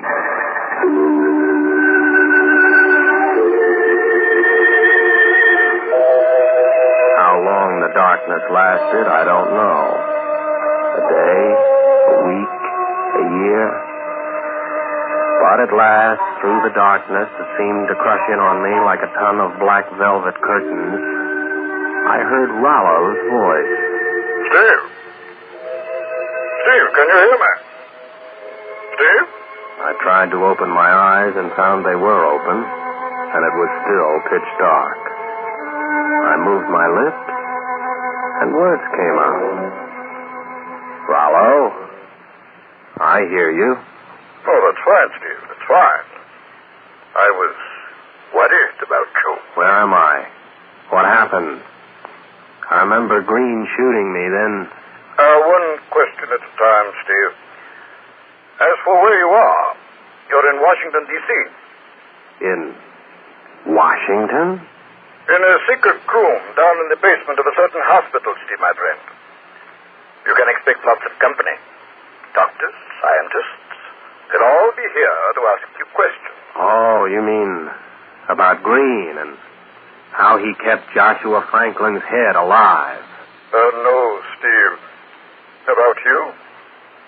You see, officially, you're dead. I'm dead? You had a very nice funeral in Lawnwood Cemetery. What are you talking about? Why does your voice sound so funny? Because you're hearing it through a special hookup. You see, Steve, when you didn't come back, I called on Professor Green. After he killed you, he cracked up completely. But not before he'd done one thing. Not before he saved your life. Same way he saved Joshua Franklin. No. It's not true. I'm afraid it is. Listen. That's the pump that keeps you alive. The government is taking care of you now, Steve. You're a top-secret hush-hush project. But you should feel pretty good. You're immortal now. You're going to live forever. In your little glass jar.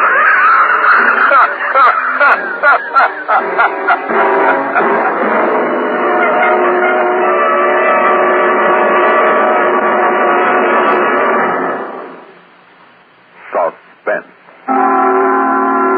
You've been listening to Heads You Lose, starring William Redfield as Steve Kimberly, and written especially for Suspense by Robert Arthur.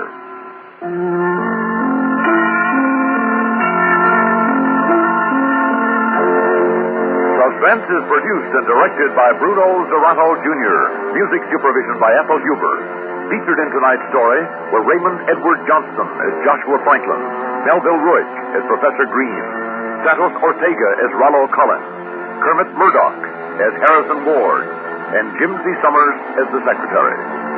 Listen again next week when we return with Perchance to Dream, written by Bob Corcoran, another tale well calculated to keep you in suspense. And now, a tale well calculated to keep you in suspense. In a moment, Act One of Perchance to Dream, starring Paul McGrath as Dr. Locke, and written especially for Suspense by Bob Corcoran. This first portion of Suspense is brought to you by the makers of Alpine cigarettes.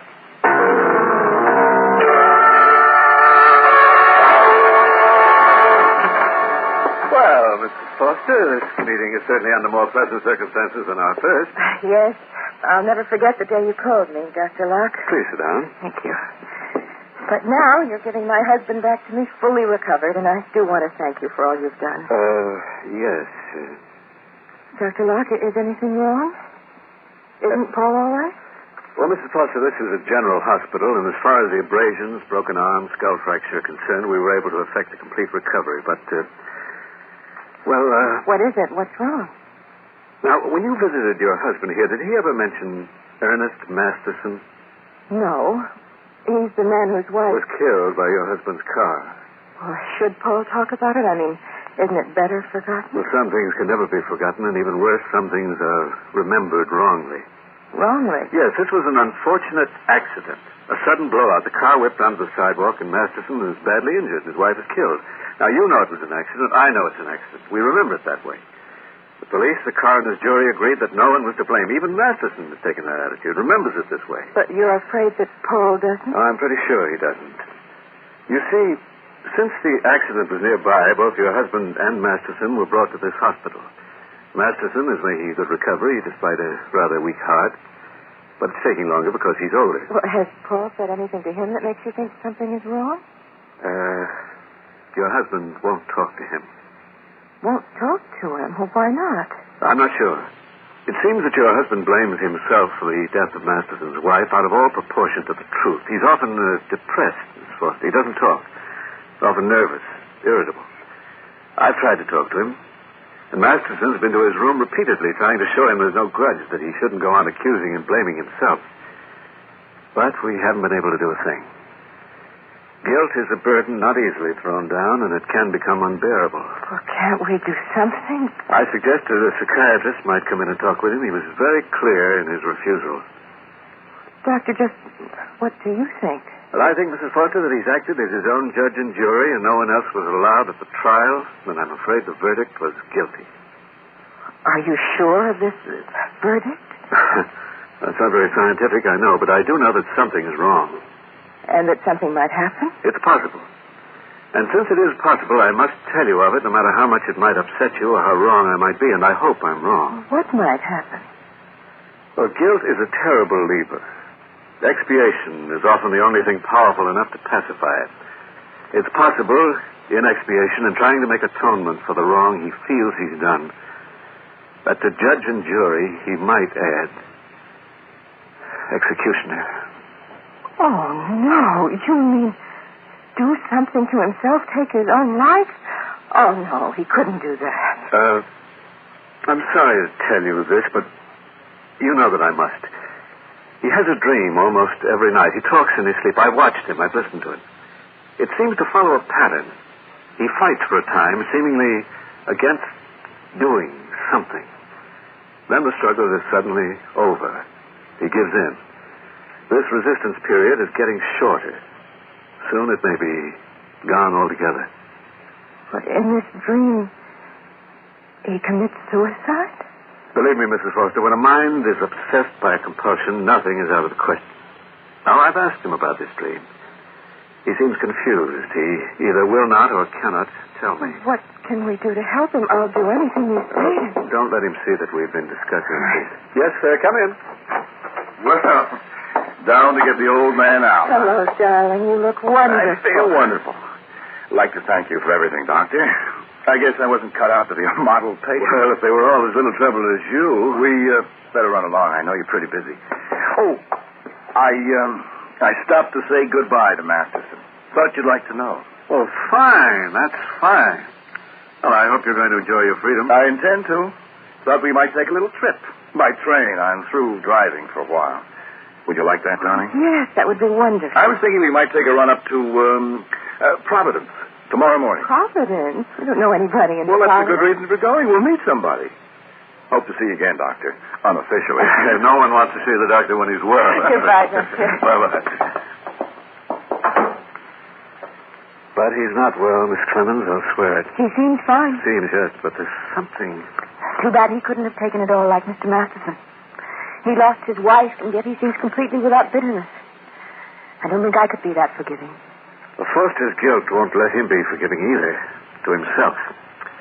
If only we knew more, Miss Clement, we could anticipate and block any attempt he might make. Break the pattern of his dream.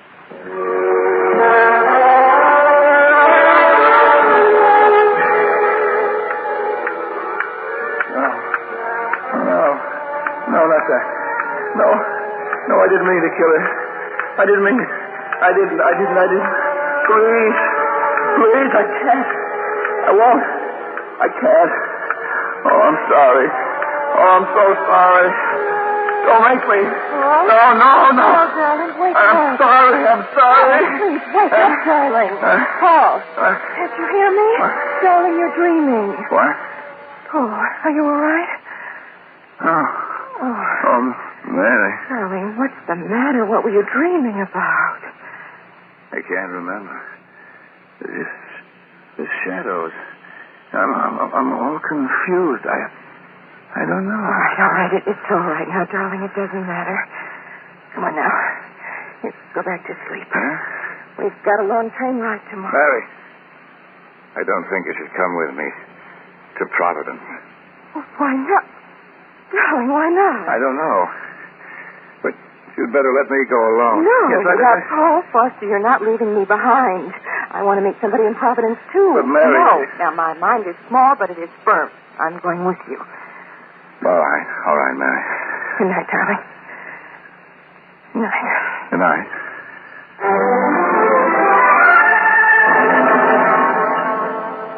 Now, what is that? Bill or fan mail? It's a note from Jan. She must have come by early this morning and dropped it in the mailbox. Anything to save a stamp. What's she got to say? Oh, you know, Jan, it's the usual thing.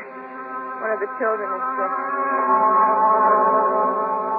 I'm sorry if this is upsetting, and I repeat, I may be wrong. But just to be safe, check his luggage in case. Just in case there's a gun or any other weapon.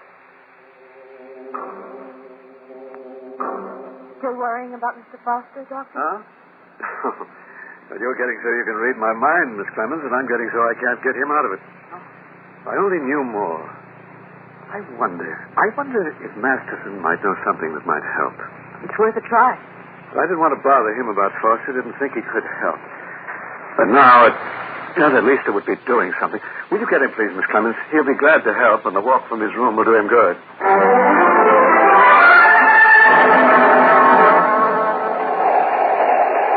I wish we had something to read. Oh, sure. That's the way it always is. Rush for the train and forget the essentials.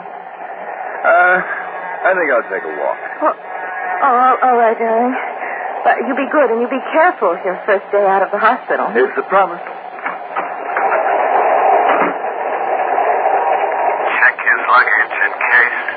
Just in case.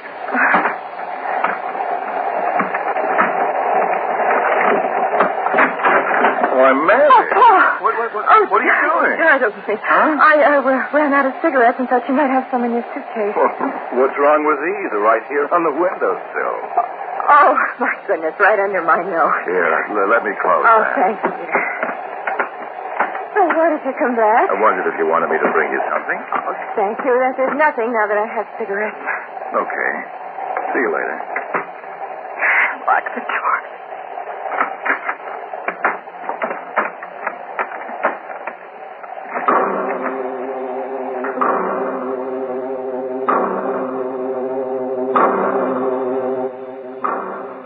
Sorry to bother you, Mr. Masterson. Oh, no bother at all. Glad to have somebody to talk to. I like to walk, but the chair still feels good. Yes. I guess the old ticket gets a little overworked. Miss Clemens said you wanted to talk to me about Foster. That's right. I guess maybe then this note Foster left me yesterday might make some sense to you. Oh? I got it here someplace. He came to say goodbye. Real nice of him.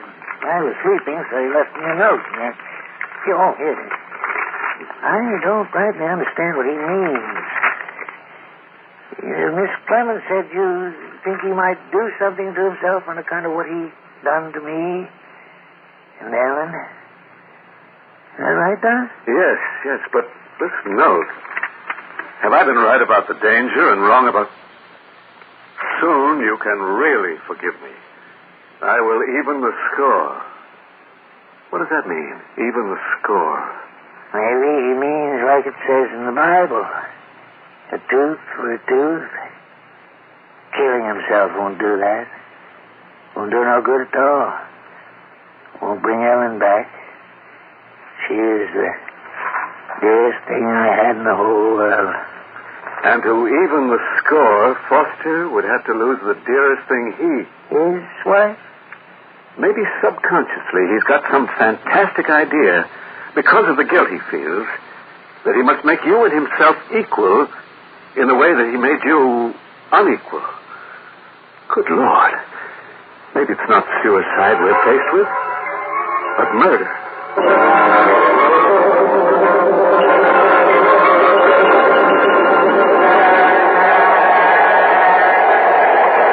Excuse me, you're Mr. Foster? Yes, that's right. I have a telegram from Mrs. Foster. Oh, okay.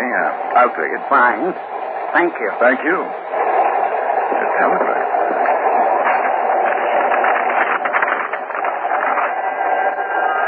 You may be in great danger. Call me at once. Dr. J. Locke, Grant Hospital. Dr. Locke.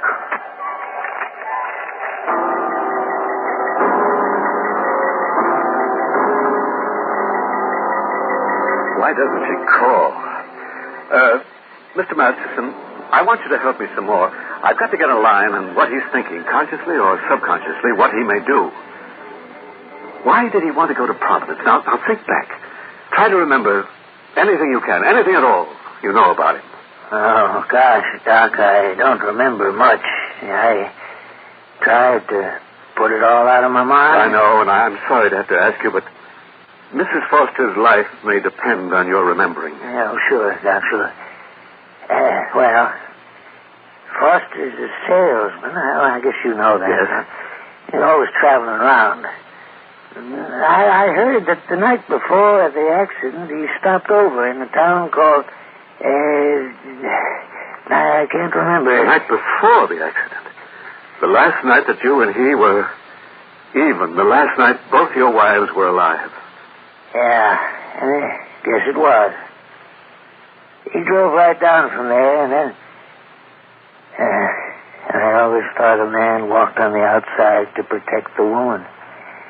My doing that didn't keep Ellen from being killed. Please try to remember the name of the town, the last town he stayed at. Now try. I'm sorry, Doc. I just don't seem to... Wait a minute. Abbey something. Yeah. I remember. Abington.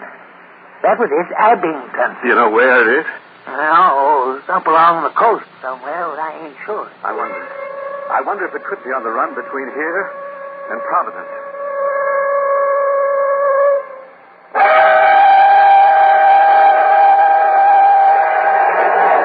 Jim. Oh, no. What have you got? Too much. There. Oh, beautiful. 20, 30, 40, 67, 9. 69. Hey, I'm going to keep score. Give me your pencil. Here. I've got a feeling this is going to be my lucky day. Oh, it's inside pocket of my jacket. There, behind you. I'll make them redo the old saying to lucky at cards and love. Now, can I use this timetable for a scorecard? Sure. Huh? Something wrong? We are going to Providence, aren't we? That's the plan. Why? Oh, nothing. I just wondered why there was this heavy line drawn around Abington.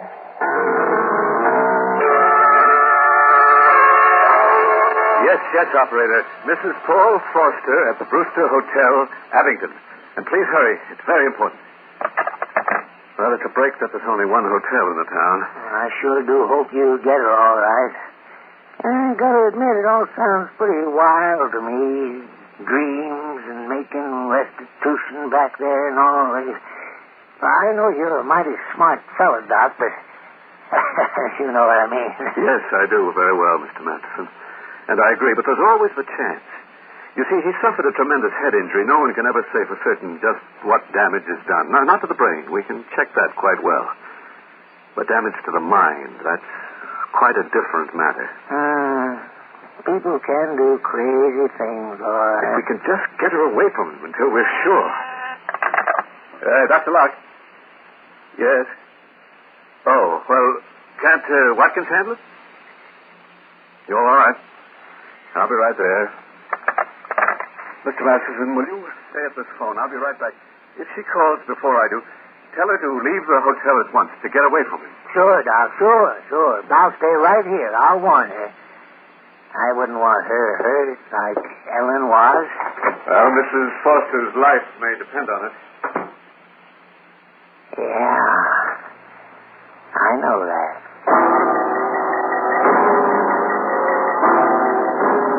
You all right, Tom? Oh, yes. Once the pain goes. I'm all right now. Do you often get that terrible pain in your head? You never mentioned it? It's nothing, really. I'm fine now. See, I'm sorry I had to drag you off the train. I just couldn't stand being cooped up any longer. And the noise. I know. It was getting on my nerves, too. Anyway, as long as I'm with you, I'll get off any train, any time, any place. Come on. We better hunt up a hotel, if Pittsburgh has one. What? Look at that. What? That sign. Now, there's coincidence for you. Seems we came to Abington after all. I had the bags taken up. You go ahead. I'll be up a little later. Why don't you come now, dear? Oh, Mary, don't worry. I'm just going to take a walk. Get the train out of my system. You're sure you're all right? I'm positive. All right. I'll see you soon. I've got to think. I've got to remember. What do I have to do? I must remember. I must.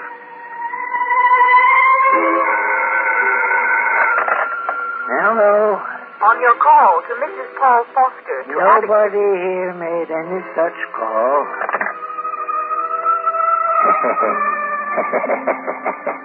You hear that, Ellen? You hear? Nobody warned you, did they? I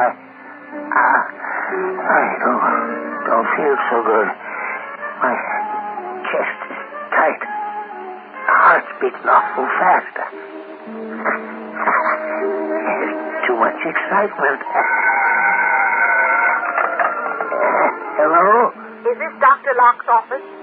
Yes? Ready with your call to Mrs. Paul Foster at Abington. Go ahead, please. Hello? This is Mrs. Foster. Who's calling?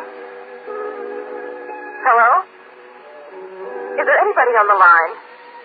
The party that made the call. He ain't here. He's gone. Well, who made the call? Nobody knew we were here. I don't know. Don't know nothing about it. Guess it was all just a mistake. Yeah. Just a mistake. A mistake. Like Ellen getting killed. Did she call? Did you talk to her? Mr. Masterson? Huh? Miss Clemens said there was a call. Did you talk to Mrs. Foster? No. I didn't. She wasn't there. You told the operator to try again. You left word for her to call back. Well, I don't rightly remember. All kind of confusing. I don't feel so good. My chest is all tight. Yes, it's all right now. I understand. You just take it easy.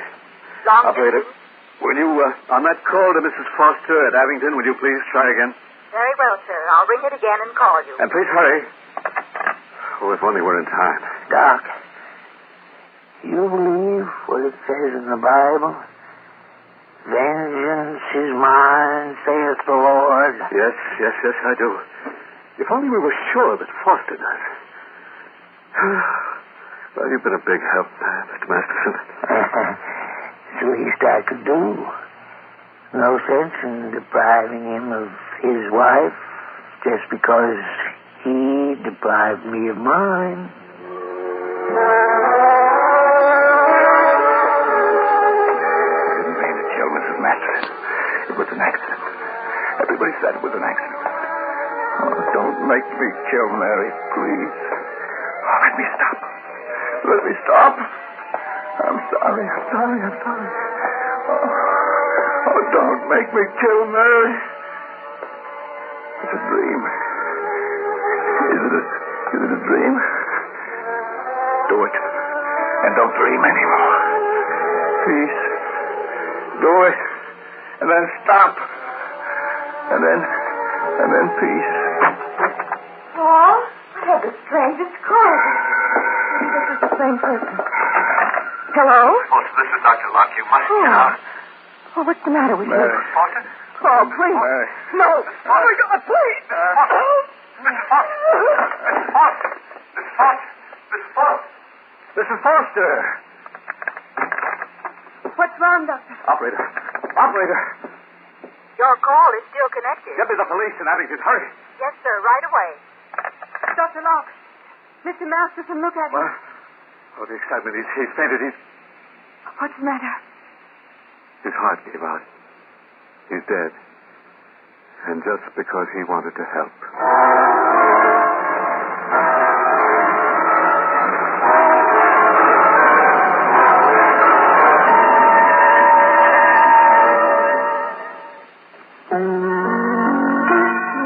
Suspense is produced and directed by Bruno Zerato Jr. Music supervision by Ethel Huber. Featured in tonight's story were Terry Keane, Bernard Grant, Bob Dryden, Guy Rep, and Tony Darnay. Listen again next week when we return with Memory of a Murder, written by John Roberts. Another tale well calculated to keep you in suspense. And now, a tale well calculated to keep you in suspense. In a moment, Act One of Memory of a Murder, starring Philip Sterling as Harry Jonas, and written especially for Suspense by John Robert. This first portion of Suspense is brought to you by the makers of Alpine cigarettes. I let my thoughts project once. It was while I was sitting on a bench in Cumberland Park. I saw a scene suspended in time. I saw it, just me and nobody else, like I was getting a sneak preview of something yet to happen, or maybe something that had already happened. An old scene that keeps wandering in space because it never found its place in time. In the scene, there's a young guy scream of terror. The scream of a man looking into the face of his murderer. It's in Wingate Cemetery. In the scene, I'm hiding behind a tombstone, watching a gravedigger working away by lantern light. There's a body on the ground. A young man, blue in the face where the moon touches his cheeks, and very dead.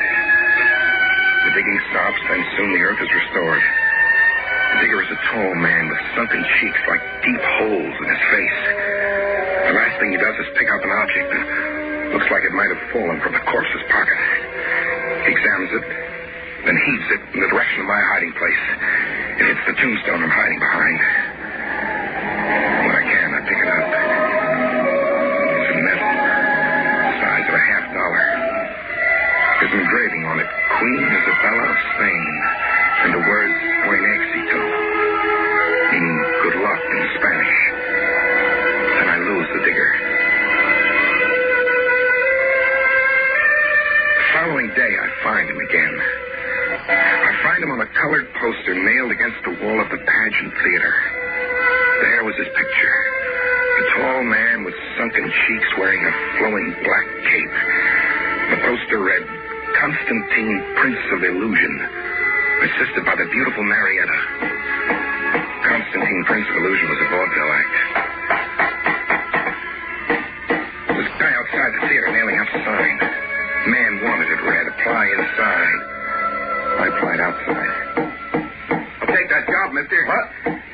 Yeah, you don't even know what the job is. I'm adaptable. I learn fast. It's sweeping floors behind the whiz with a broom. It's trouble shooting backstage. If a wire shorts or a fire starts. I've been handling trouble since I was born. What's your name? Harry Jonas. All right, I'm Charlie Prince, the theater manager. Okay, Harry, looks like you got the job. Well, maybe a better way to put it, Mr. Prince. The job's got me. Job did have me. I saw the floors, changed fuses when they blew, and announced the act from 1 p.m. to closing. Closing was house-sitting. Thanks to the illusion assisted by a beautiful blonde named Marietta and an old lady, Anna, kind of a wardrobe mistress, Marietta. Constantine's act was the one the audience really paid to see. It was straight terror. The regular routine of sawing Marietta in half, knife throwing, setting her on fire, with a new wrinkle for a smash finish. The guillotine. Marietta stuck her head on a chopping block. The head rolled. It makes you sick? What? What'd you say? I say Constantine's act with the guillotine makes you sick. It was old Anna, the woman who got Marietta in and out of her costumes. Yeah, it looked so real. It gave me the shivers. Even knowing it's phony, No. Always you are afraid for Marietta. Like Nino always was afraid for her. Who's Nino? Nino stood here in the wings like you, sick for Marietta. I asked you, who's Nino? His job now. And you have his medal. What? I have his what? Nino's medal. With the face of Queen Isabella. What? I saw it in your hand today. A lucky medal for most. But for Nino, very unlucky. It is one of a kind. Take care not to lose it. Anna, wait!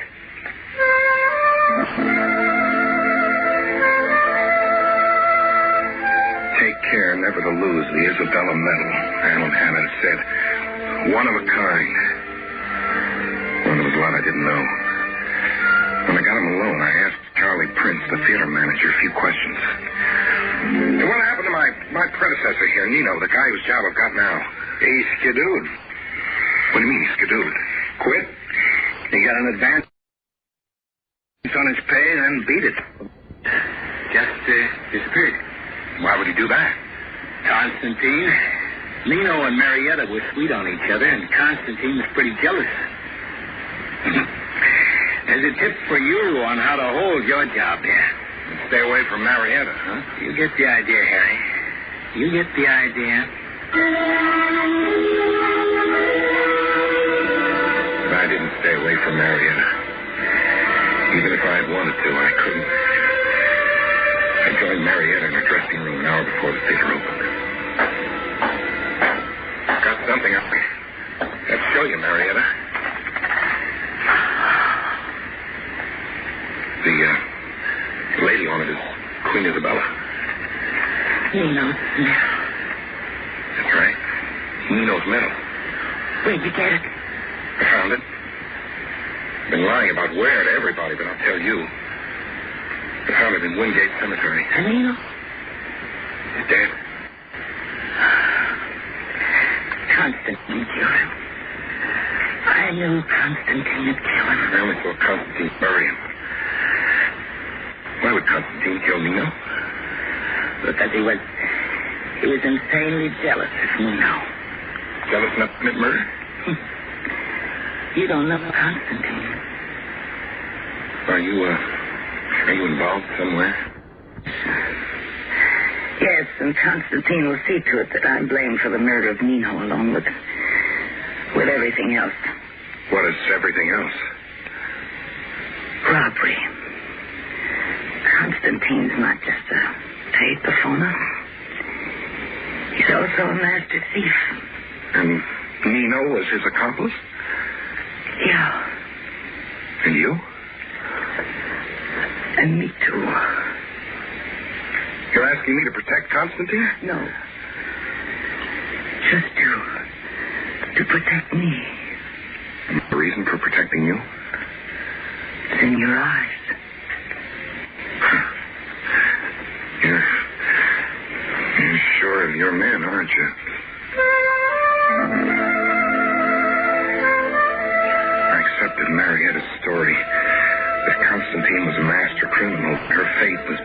up with his fate. I worked at my job and I announced the act. And Marietta on the chopping block still gave me the shivers.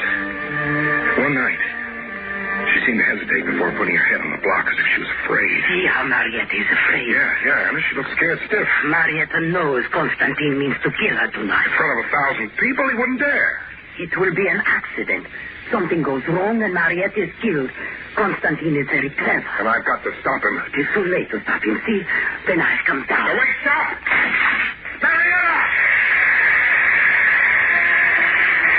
As always, the head rolled. If it was phony, it was a perfect illusion. If it was phony. For the first time, there was blood. Blood as real as if Marietta had been beheaded. Well, back to the stage, Marietta's head rolled. Then lay still in the purple light. The curtain came down. The audience was applauding because it was only an act. I went to Constantine's throat. Constantine! Yes? Oh, what? You killed Marietta deliberately. It wasn't any accident. You won't palm it off as an accident. Marietta. You thought I'd really lost my head. Yeah. All the blood. Examine it, idiot. Is it really blood? No. It all seems so real. Even the phony head looked real. Man's insane. Come on, Marietta. I won't forget that you tried to strangle me, Harry Jonas.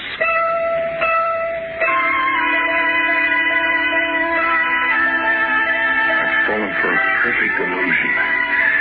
And the phony witch talk of old Anna. In your mind now, you are blaming Anna for telling you things that are untrue, huh? Getting me to make a fool of myself. So Constantine was going to kill Marietta tonight, accidentally on purpose. But yes. You're not starting that again. But it is true. It is another accident that Marietta still lives. One accident canceling out another, huh? Yes. Mr. Charlie Prince saved Marietta's life. How? He moved the guillotine knife just enough away to save Marietta's beautiful head.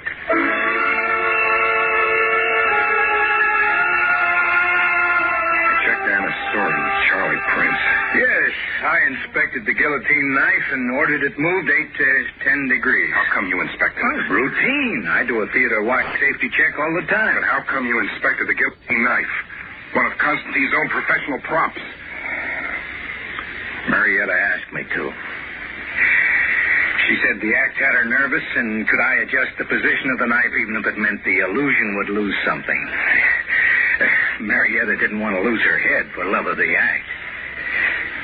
Oh, Harry, what in the devil are you driving at? Look, Harry, if there's something you think you know... I don't only think. I know Constantine is a murderer. What?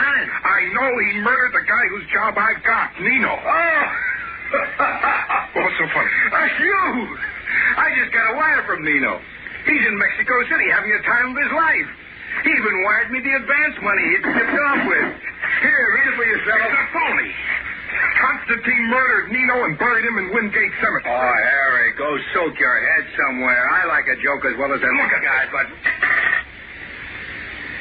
It belonged to Nino. And here's a medal, one of a kind. One of a kind, huh? Have a look. I got a mint of them. There was an act here 2 years ago, a gal who billed herself as Isabella, queen of the dance. We handed these medals out to the cash customers as a stunt. I went to the Wingate Cemetery for another look. Stormy night. I found the same tombstone I'd hidden behind before. I found the spot I'd seen Constantine digging at, but no grave. The spot was flat and even. A patch of grass and flowers were sprouting on it. Ground had never been touched. I got back to the pageant theater an hour before showtime and went looking for Marietta. She was at a dressing table. White-faced and strained and beautiful. Marietta? Yes, Harry? The story I told you about Nino, About Constantine burying Nino in Wingate Cemetery and me there watching? Yes, Harry. Well, right now there isn't any grave or Nino in Wingate Cemetery. I just came from there. I can't explain it. Can you? Just that Constantine's clever? He's a master of illusion. Grand master at the rate he's going. Another thing. Charlie Prince says Nino is in Mexico, alive and kicking. Another of Constantine's tricks? I guess that just about covers every missing explanation, huh? Did Constantine plan on killing you last night? I want to know, Marietta. Yes. And tonight again, Constantine plans to kill me. But he's fixed the guillotine knife back? No. This time he'll try to take my life in the dagger-throwing act. And you're waiting for it to happen? Yes. Period, huh? You're scheduled to die and you got your shroud all laid out. I can't do anything about it, Harry. I'm powerless to resist Constantine.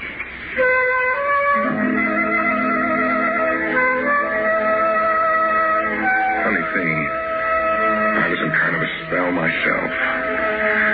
Marietta was scheduled to die, and all I could do was stand in the wings and watch Constantine throw his daggers.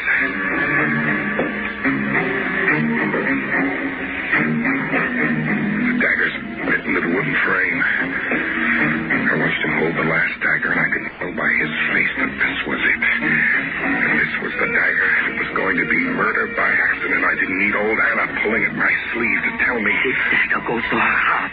Watch. I couldn't do anything for Marietta if I wanted to. My legs felt nailed to the floor. I saw the dagger aim. Go. Marietta. Hit her. Right into her heart. The dagger bit right into her heart. Blood spurted, soaking her costume. I heard the audience applaud as the curtain dropped. They thought it was all part of the act. I came out of my paralysis and went for Constantine. I pulled his dagger out of the board. Marietta was impaled against the went for him. I got behind him and circled my arm around his neck. Constantine, I'm going to kill her. I'll give you what you gave me. I was watching. Constantine grabbed the dagger, twisting my arm and turning the blade around. He turned the blade on its side and ripping it through and opening it before I could finally strike home.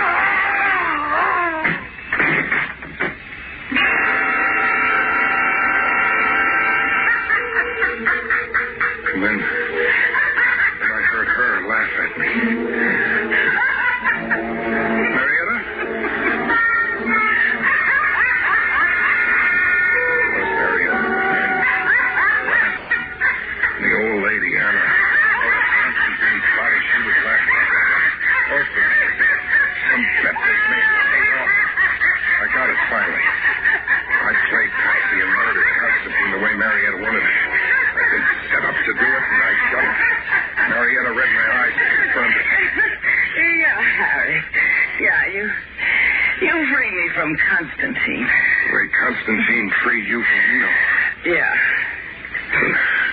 Nino's grave? I moved the headstone you were hiding behind. You looked in the wrong place. And the dagger in your heart and the blood. Constantine was a prince of illusion. No, I'm not buying that anymore. Constantine was clever, sure. But you were the real queen bee of the act.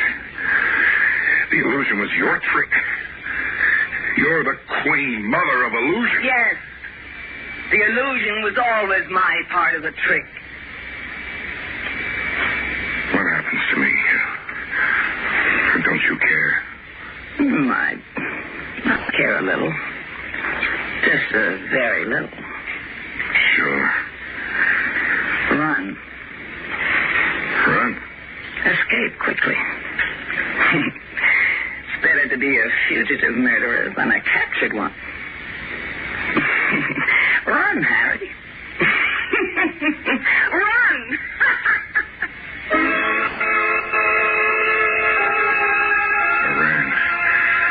I was weak from loss of blood, but I ran.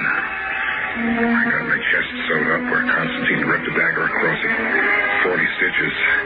And then I kept on running. Right to the cops. But the hitch is, the Lieutenant Belson won't let me settle down. He's nibbling at my confession like a guy being fed food too exotic for his taste. 48 hours now, and Belson's still only nibbling. About your confession of murder, Harry, the story you just told me, you read it somewhere. I lived it. Look, wasn't the murder of Constantine officially reported? Yes, it was. It's on the books as an unsolved murder. Well, then it's solved now. But it happened in the year 1922, 40 years ago. I've got the paper out of here. There was a vaudeville act called Constantine and Marietta booked into the old Pageant Theater. Got a record here telling what happened to Marietta. She died in a railroad crash. She's been dead since 1934. Dead?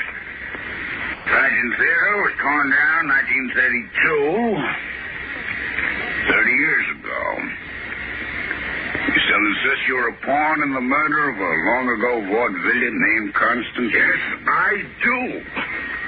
Look here, inside my shirt. I've got 40 stitches and a scar across my chest to prove it. Yeah. You got a scar, all right. There's a survivor coming in. See if you recognize him.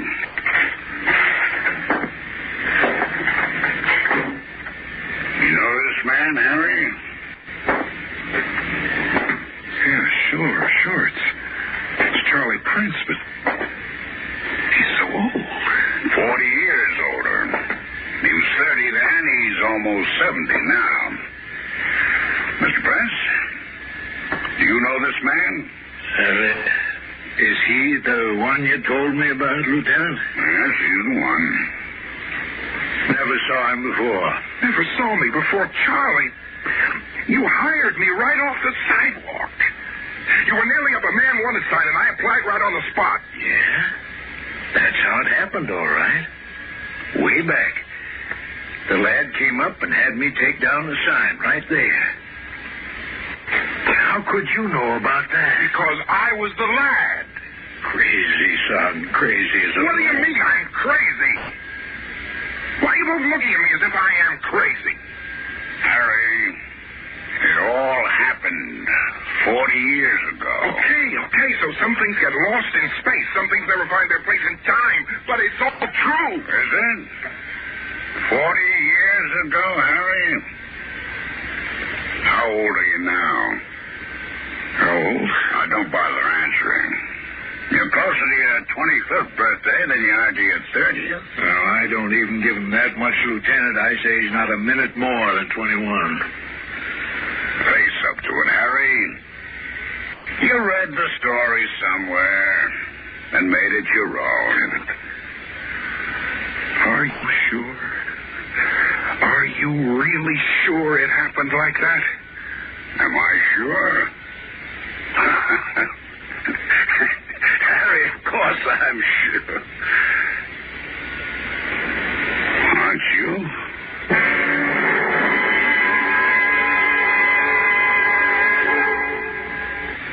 Suspense.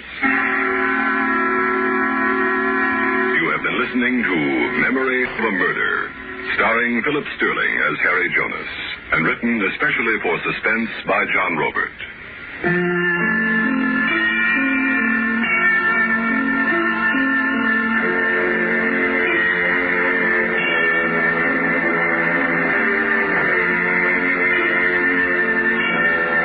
Suspense is produced and directed by Bruno Zerato Jr.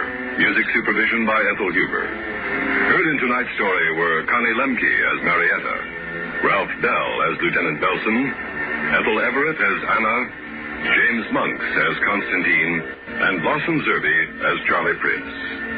Listen again next week when we return with You Died Last Night, written by Robert Arthur. Another tale well calculated to keep you in suspense. And now, a tale well calculated to keep you in suspense.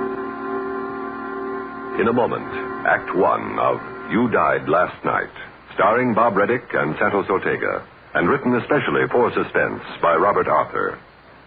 This portion of Suspense is brought to you by the makers of Alpine Cigarettes.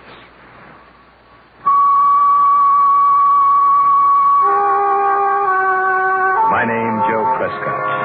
Occupation, garage mechanic, age 34, unmarried, nobody ever heard of before. But I have a question for you. What happened to you last night? Now, don't answer, because whatever you say, you're wrong. All of you. You see, I know what happened last night. Because I saw it happen. You and you and you and all of you. You died last night.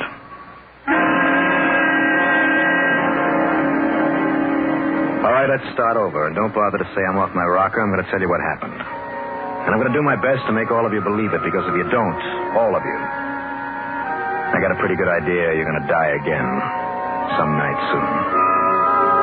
So we go back 2 days to the day before yesterday, time exactly 4 p.m., place 30 miles northeast of Bakersfield, California. Characters, just me, Joe Prescott, and Nellie, my pack mule. I was prospecting like I do every year for a couple of weeks for the fun of it. Only this time I'd struck something that looked big. Because I didn't have anyone else to talk to, I talked to Nellie. Nellie, old girl, looks like you'll be able to retire. This is as big as I think it is. That's right, laugh. But this time I mean it. I'm going to blow a hole in this ridge and see what's down there. A nice big hole. About 12 sticks of dynamite. I tied Nellie to a tree, and then I drilled a hole. I put in 12 sticks of dynamite. I attached a 60-second fuse and lit it. And then I heard the noise. And out of no place I saw it appear. A kind of blur above the rocks like a spinning top. I knew I wasn't imagining it because Nellie heard it too. All right, easy. And there it was. Sitting on the rocks where I just planted the dynamite. A spaceship. An honest-to-gosh flying saucer half as big as a house. I acted automatically, not even thinking, put my foot on the fuse and crushed out the spark. And then I looked at this thing, goggle-eyed. An opening appeared near the ground, and something came out. It looked sort of like a fuzzy orange teddy bear, 5 feet tall. It had 2 eyes raised on long stalks, and those eyes looked at me. And I looked at them. And then this teddy bear spoke to me. Hello, Joe. What do you know?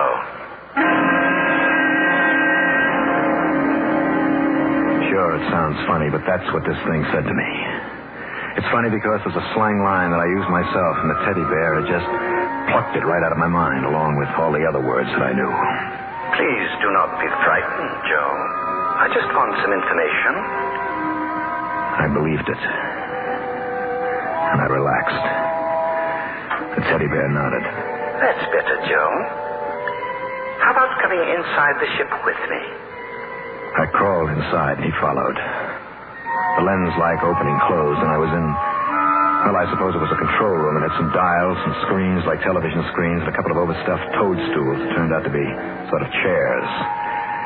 While I was looking around, the teddy bear started taking off his orange skin. Easy, Joe. Don't panic. This is just the spacesuit I'm wearing. Naturally, it doesn't look like your spacesuit. I can't breathe your air. The nitrogen would poison me. You can breathe my air, though. The nitrogen is replaced by something inert. There. Do I look any better to you? Well, now, he certainly looked more human. Though I don't guess he was. Anyway, not exactly. Out of the orange spacesuit, he looked like a 5-foot-tall old man wearing some flowing green material. He was bald, had pointed ears. He had large green eyes that seemed friendly. Good. Now you're not afraid anymore. Incidentally, what you are thinking of is my ears are really, what's your word, antennae. Like, yes, like your mouths. Antennae? Yes. Ordinarily, I could use my antennae to hear your thoughts.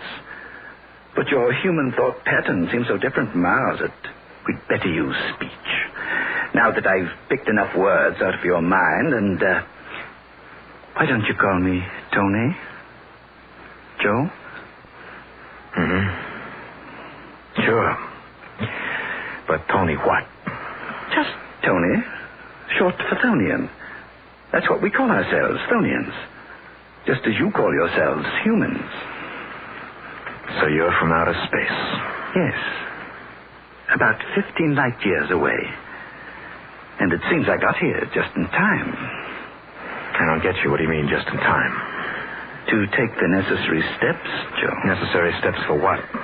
A few hours ago, our Galactic Survey Bureau picked up radioactive waves coming from space. We located them in the solar system, and I was sent here immediately. Apparently, about 15 years ago, you humans exploded a quantity of radioactive material for the first time. Oh, yeah, I guess so. The first atom bomb. That means you humans have discovered the secret of atomic energy. It won't be long before you're building spaceships and traveling to the stars. I suppose you're right. You see, we Thonians are rather set in our ways. We like peace and quiet. Frankly, we've had a lot of trouble with younger races who discovered atomic energy and came journeying through the universe trying to conquer everything in sight. Yes, I can see how that might happen. They'd rather fight than be friends, huh? Much too often. So now we just prevent trouble before it starts. I'm here to find out what the human race is like. If it doesn't measure up, I may have to take drastic action.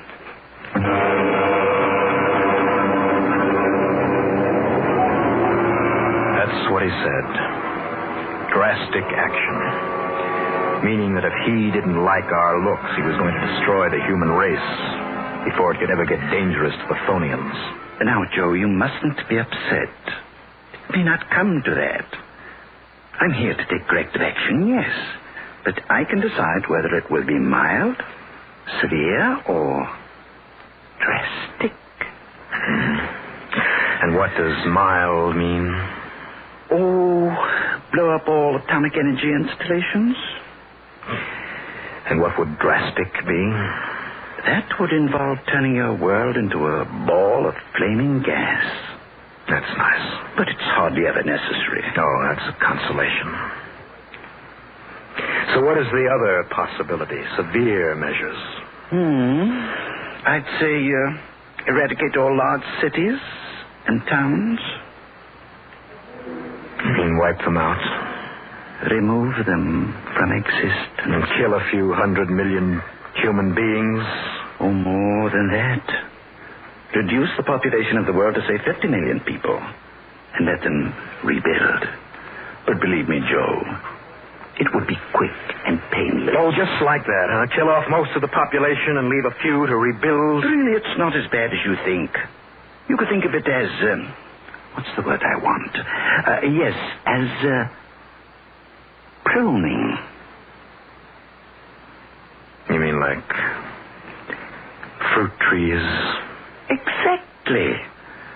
Sometimes races need pruning, too. And I'm afraid that from the Thonian viewpoint, the human race badly needs pruning. Yes, Joe. Rather badly.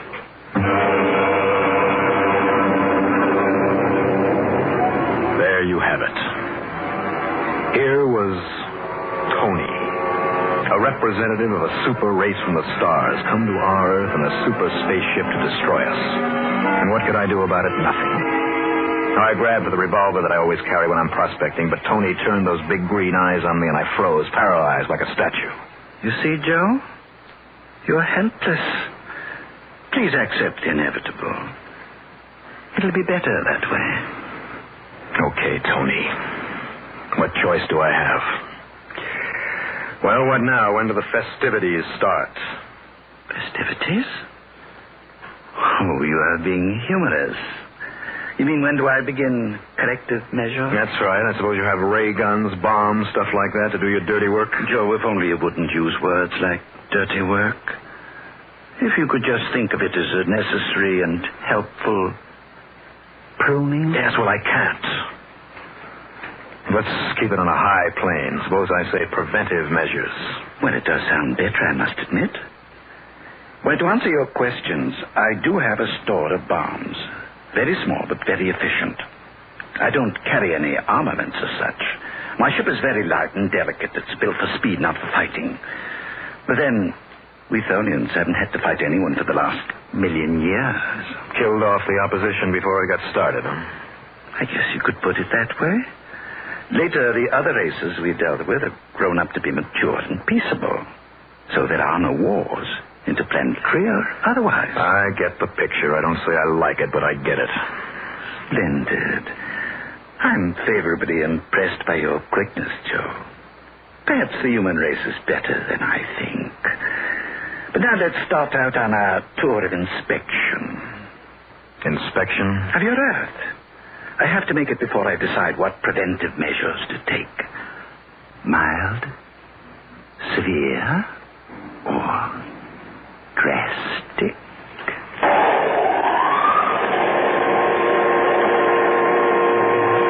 Tony pushed some buttons. The walls of the spaceship became transparent, as if we were sitting in midair, and then we began to move, drifting up and away.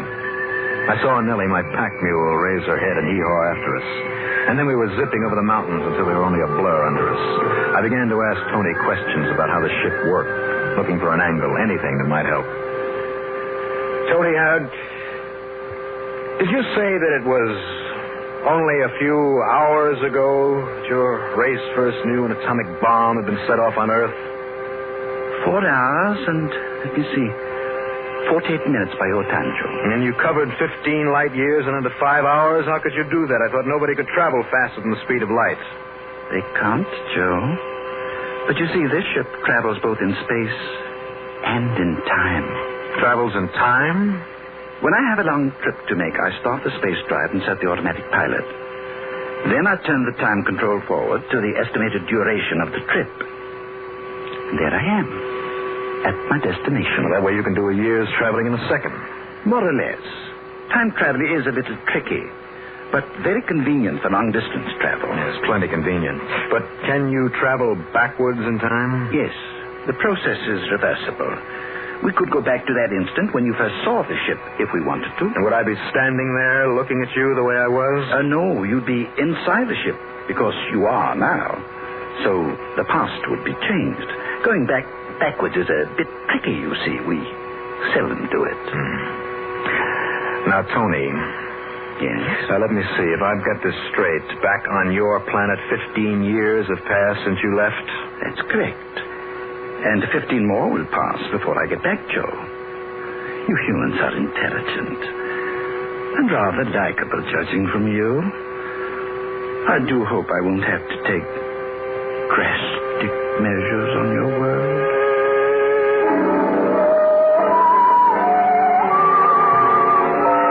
Well, I learned something, but not much. We sped along, and there were the lights of the city underneath us, Los Angeles. Tony slowed down to study it. That's one of the cities I suppose you're going to have to blow up, isn't it, Tony? Oh, I do hope I won't have to, Joe. Perhaps it can be avoided. What is that over there? That's, it looks like an amusement park. An amusement park? I'd like to study that. The ship came to a stop 100 feet in the air above a big amusement park right on the beach. Apparently, we couldn't be seen, but we could see and hear everything down below perfectly. First, Tony seemed interested in the rifle range. And next, he swooped down over an open-air dance platform where a band was playing, while 100 couples danced.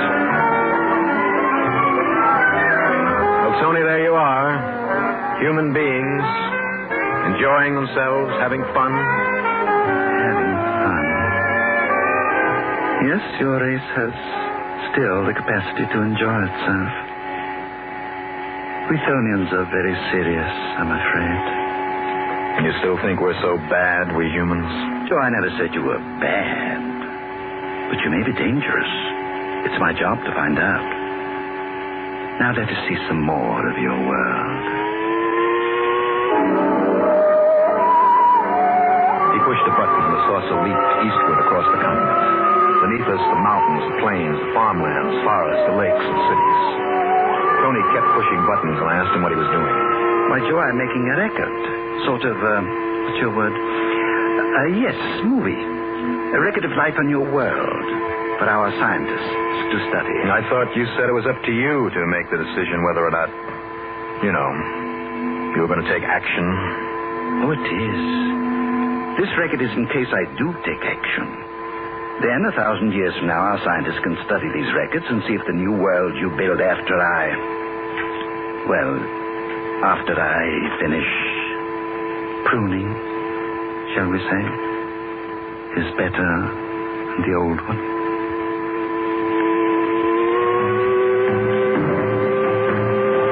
What could I say to that? I kept my mouth shut. Suddenly, we were over New York. Tony slowed down the ship and brought it close to the ground. For a minute, we hovered there directly over Times Square, unseen. Directly under us was the usual snarl of traffic, of people coming and going, the big electric signs flashing, the heart of the world's greatest city beating. For a couple of seconds, we just sat and listened.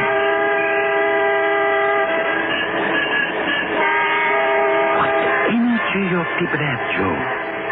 What vitality. To what heights your race can climb. If you let us. If you let yourselves. Well, we must be going on. He pushed another button and we swept onward. And I saw the world as no man has ever seen it before. All the beauty and wonder and misery and horror of it. In England, someplace, we stopped long enough to watch a parade led by a band of Highland pipers. And then on across the rest of Europe. Tony seemed to like to see human beings enjoying themselves. But we visited Berlin, too, and there we stopped a minute. We saw a man and a woman suddenly jump from a window in East Berlin over that wall that they've erected and run for safety in West Berlin. And we saw what happened. The man and woman fell and lay there where they fell. Tony pushed a button. And then we were sweeping over barren wasteland, and suddenly Tony pointed. Joe, look. See that? I looked, and hundreds of miles away I saw a tremendous burst of light, followed by the most enormous mushroom-shaped cloud the world has ever known. Tony pushed a button, and suddenly we were thousands of miles out in space, looking down at the Earth spinning underneath us. Joe, that was an atomic explosion. A tremendous one. Yeah, I read the Russians were planning to set off another big one. I guess that about decides it, Joe. Right up to the end, I was hoping that mild corrective measures would be enough. I like you humans. You're full of laughter and vitality, and you can be kind and generous. But you're also full of cruelty and hate. You're a puzzling race, Joe, and our scientists will study these records for a long time. Only we'll all be dead, huh? No, not quite all of you. I leave a few of you to rebuild and hope they'll do a better job next time. He pushed a switch. And down below us in 10,000 different spots, the Earth blew up. 10,000 cities and towns vanished. 10,000 times 10,000 people were gone as if they'd never existed. And that was when it happened. Last night, when you and you and you died. I had to tell you all this so you'd understand how you died. When it was over, Tony told me he'd put me back on Earth anywhere I wanted. And that's when the idea hit me. I asked him to put me down at the exact spot that he picked me up. He pushed a button, and we were back there hovering over that little California valley. And then I asked Tony to satisfy my curiosity to show me how his time travel gadget worked. And In fact, I asked him just for a second to take me back to the very instant at 4 o'clock the day before when I'd first seen his ship. He agreed. He turned the dial. And all of a sudden, time turned backwards. It was the day before, and none of it had happened. You were all alive. The world was just as it had been. Everything was the same. Except one thing. The first time I had been outside the ship, and now I was inside. Everything else was exactly the same, including that 12 sticks of dynamite with the fuse sputtering. And now, the dynamite was going to go off because I wasn't outside to stamp out the fuse. And as we hovered there, it did.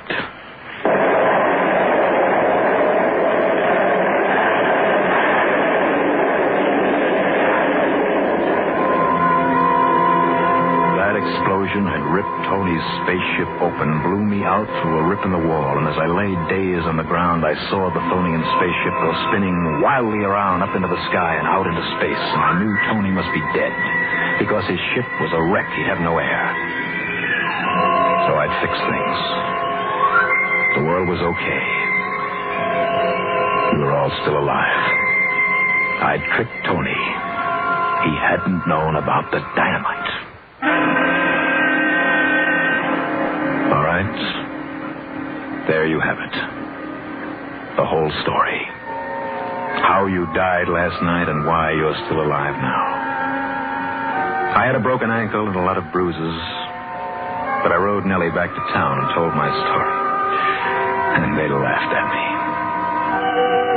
I suppose you're laughing at me now, thinking I've made all this up just to entertain you. But you're wrong. You are wrong.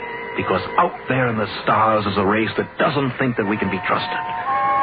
In 15 years, they'll wonder why Tony doesn't come back. They'll send someone else to find out. Just 15 years. Before then, we have got to prove they can trust us after all. We've got to act like human beings. We've got to live up to the best that's in us, not the worst. And we've only got 15 years.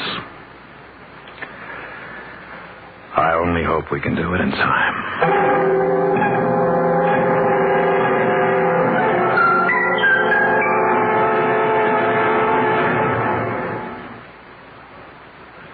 Suspense. You have been listening to You Died Last Night, starring Bob Reddick and Santos Ortega, and written especially for Suspense by Robert Arthur.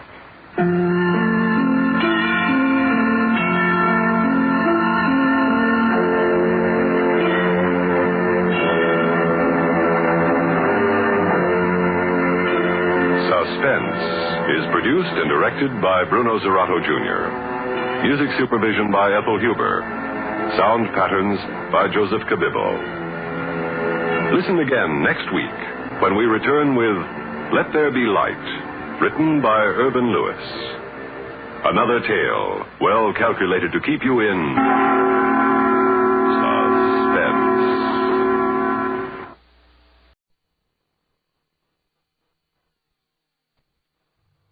And now, a tale well calculated to keep you in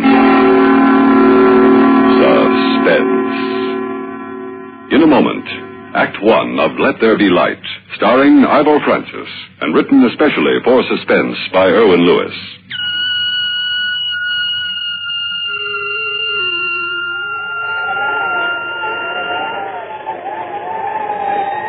It was cold standing on the hill outside my cabin. The first sharp touch of winter was in the air, chilling my fingers and making my nostrils cling together. In a little while, the snow would fall, silent, ghost-like, covering the surrounding hills, the winding path to my cabin. Soon another winter would be my only companion. The heavy snowdrifts would make it impossible for Helen to come until spring. What's that? A car? It can't be Helen. She always comes on horseback. But it stopped at the foot of the hill. Well, I don't think it would be anybody I know. Well, whoever it is coming up, I'll go inside. If they knock, I won't answer. Maybe they'll think nobody's here and go away. But why? Why would anybody be coming up here? What do they want?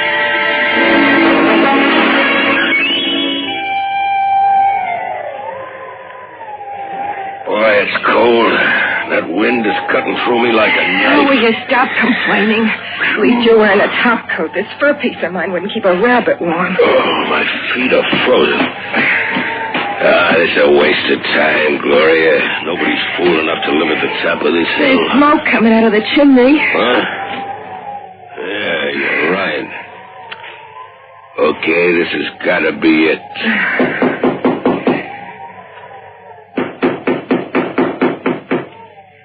Take a look through that window. See anybody? Yeah, there's somebody inside, all right. Good. Open up. We know you're inside. Come in. The door's unlocked.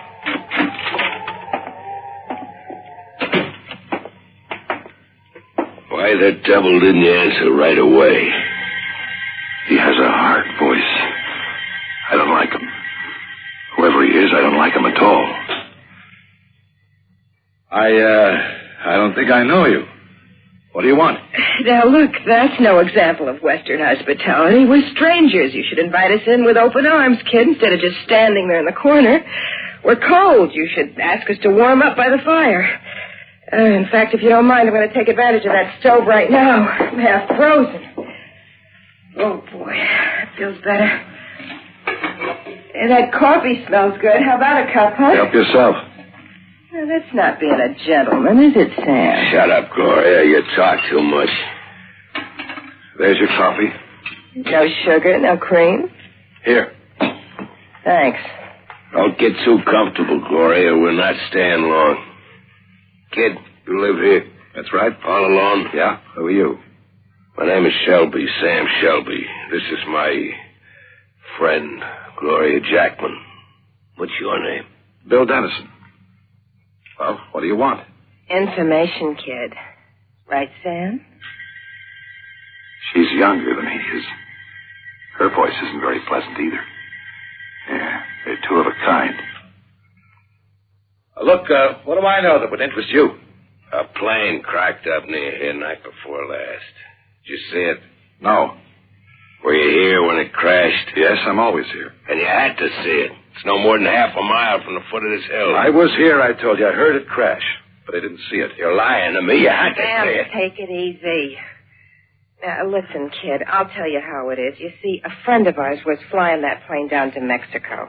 We were supposed to meet him there day after tomorrow, but something went wrong and he cracked up. He managed to get to that town in the valley and phoned us. When we got to the town hospital a couple of hours ago, they told us he died maybe an hour after he phoned. Now you see how it is? No, I don't. I told you I didn't see the plane. And I still don't know what you want from me. All right, let's cut the comedy. This friend of ours had some... Well, he had something on the plane that belongs to us. We went over every foot of the wreck, and it's not there. Now, there's nobody within miles of this place, so it's got to be that you took it. Now, hand it over. I don't know what you're talking about. I didn't see the plane. I couldn't... What are you trying to hand me? You'd have to be blind not to see it. That's right.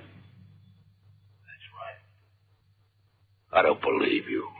You wouldn't be living up here all alone if you was blind. Sam, he's got to be lying. Did you see the way he lit his cigarette and the way he gets around? I've lived here for 5 years, ever since I lost my sight in a mine accident.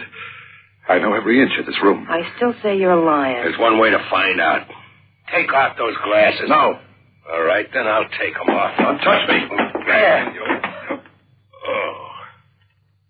Hey, you poor guy. Yeah.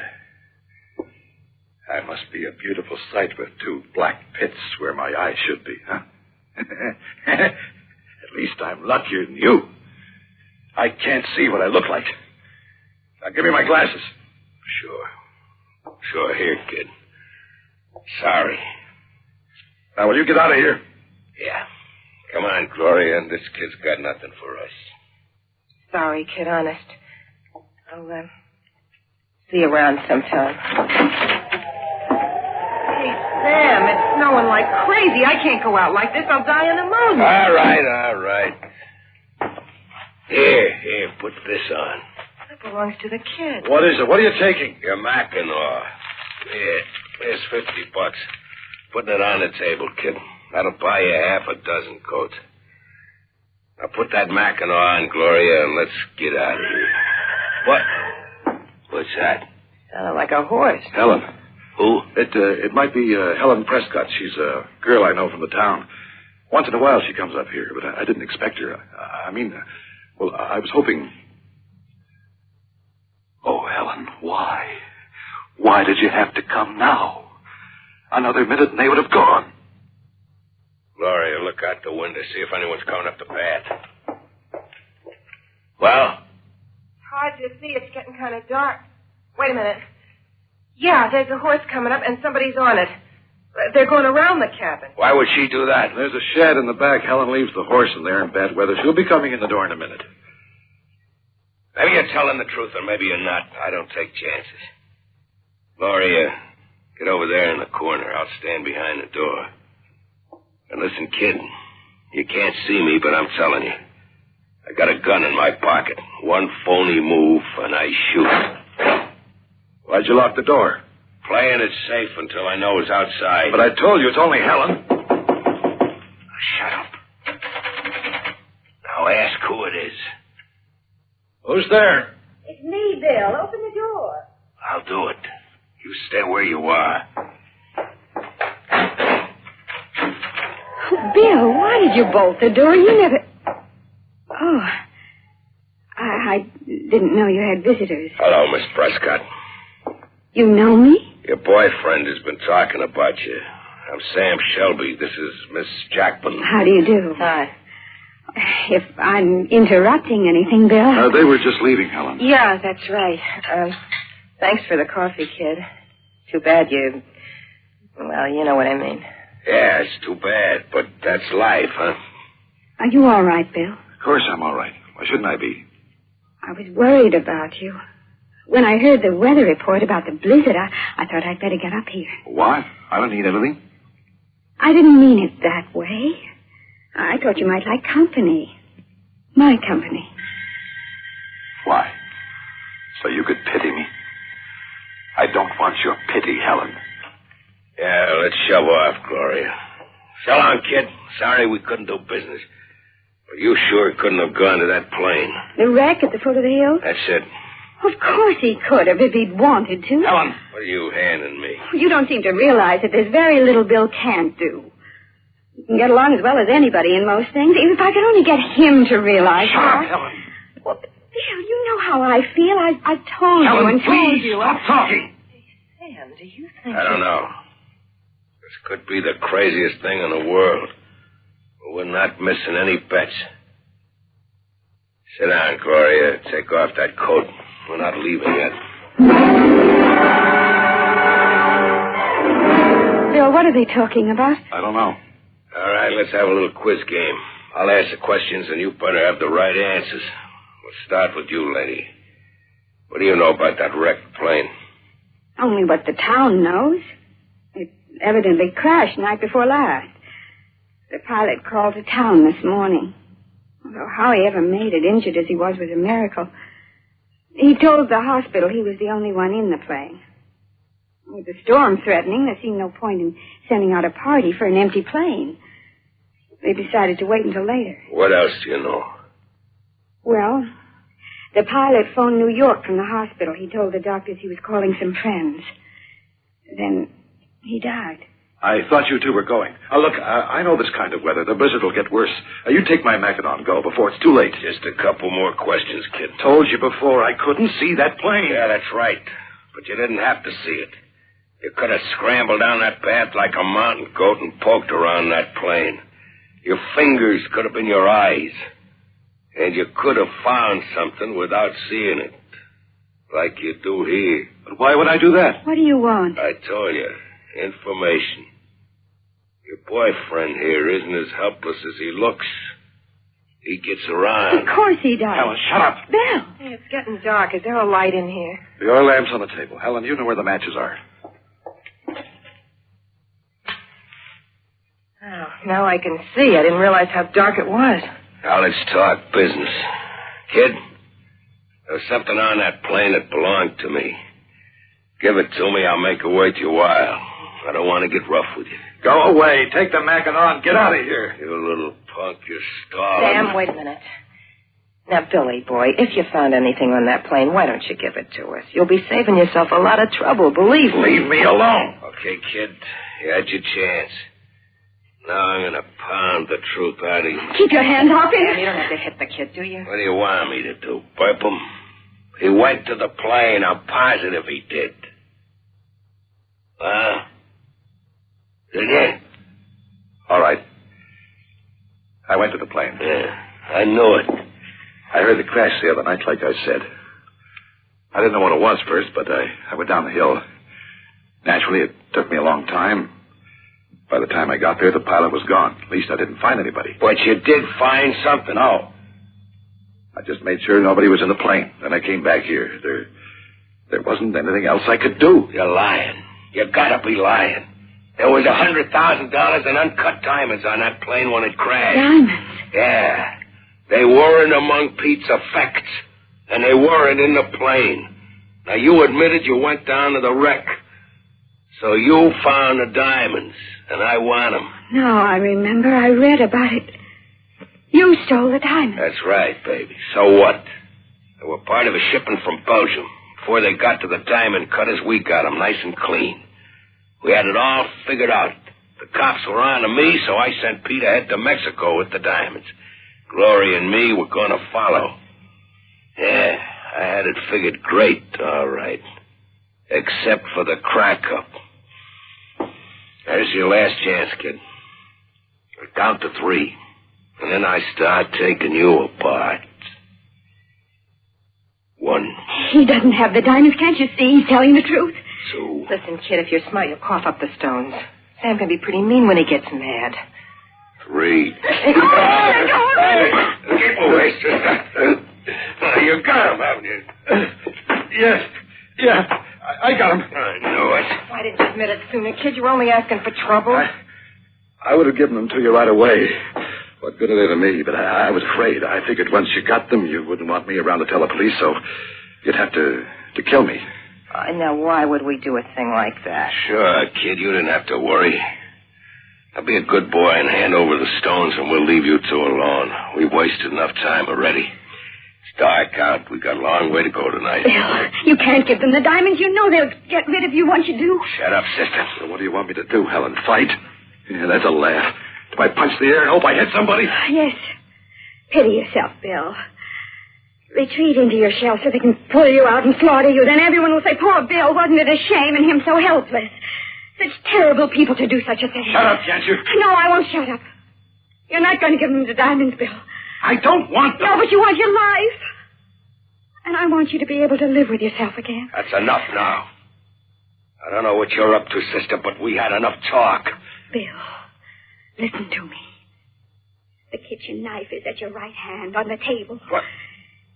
You know every inch of this room. Remember that. Hey, what's going on here? Stop that! Get a light, Gloria! Can't see a blasted thing! All right, put out the light. The room is dark. Pitch dark. He's blinder than you are now. He can't see. He's blind, too. Blinder than I am, she said. What does she mean? Where are you? I'll get my hands on you, I'll kill you. No! Blast that chair. He can't see me, and I don't have to see him. Maybe. What did Helen say about the knife? Yes, it's on the table. The table. Here it is, at my right. The knife. It should be over here. Ah, I got it. I can't see, but he can't see either. Don't move, Shelby. I've got a knife. Don't be a fool. I'll shoot you. You've got to see me first. Now I'll move to the right, past the stove. You missed me, Shelby. Try again. Now, to the left, towards the window. But I mustn't walk past the window. A little light might show through from outside and give him a target. Now, here's the window. I'll duck down. I hear you, kid. I'll get you this time. Missed again, Shelby. I know what he's feeling. I remember those first days when I couldn't see the rage and frustration that seized my heart and brain. The overwhelming desire to strike out, to destroy. But above all, I remember the panic. The blind, terrifying panic. And he's afraid. More than I was. More than I am. Ellen, get behind that table. Stay there. I'm all right, Bill. Don't worry about me. I'm going to get you now, Shelby. I know where you are. Even if you stand still, I'll hear you. Because I'll hear you breathe. You can't stop breathing, can you, Shelby? Can you hear me breathe? One more shot. That's all you got left, Shelby. What do you do when you fire that one? Gloria, for Pete's sake, got a light, strike a match. I can't find my bag. Sam, do something. I'm scared. Sure you're scared. Like I was. First time I was in the dark. But I've had 5 years to get used to it. And now I'm not scared anymore. Because I know the dark. It's my friend. And it's your enemy now, Shelby. The two of us. Me and the dark. And we're gonna get you. No, you won't. Where are you? Stand still. I'll crush you. I'll tear the life out of you. Where are you? No more bullets, Shelby. What do you do now? Strange, isn't it? All my life I was afraid of the dark. Now I welcome it. Stay away from me. Oh, a second ago you were going to tear me apart. Now you want me to stay away from you. What's the matter, Shelby? You afraid of me now? I've still got the gun. I can crush your skull with it if you move a step closer. I just moved a step closer, Shelby. Go ahead. Do something. Your gun hit the door, Shelby. Now you have nothing. And I have your gun, too. Now I'm coming after you. Sam! Sam, I'm scared! Get away from me! I'm 2 steps from the door. He's near the middle of the room. The table is to my right. There's a chair on the other side of the door. 3 paces in front of me is a bench. 1, 2, 3. Now, move left. That's it. He should be directly in front of me. I'm almost within reach of you, Shelby. Better not say anything or I'll know which way you're facing. I'll kill you. I'll kill you. Ah, now I know. Facing me. So I swing 2 paces left and come around and... Shelby, my knife is an inch from your spine. Don't move or you're a dead man. Don't touch me. I won't move, I promise. His head should be about here. I bring the pistol up, butt end of it. Got him, Helen. Lamps on the table, Helen. Light it. All right, Bill. Oh, Bill. Bill, I was so afraid you wouldn't realize you weren't helpless. Almost, Helen. Sam, how is he? I'll be all right. Better tie him up, Helen. You'll find some rope in the chest near the cabinet. How could it happen? He can see you can't. He had a gun and you didn't. Yet he was afraid of you.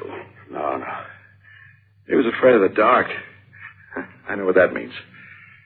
I'll make a fire, Helen. Then we'll wait till the morning. If the storm is over, they'll come looking for that plane. They'll come up here. And we can hand these 2 over. Bill. Yes? Maybe now you'll come back to town.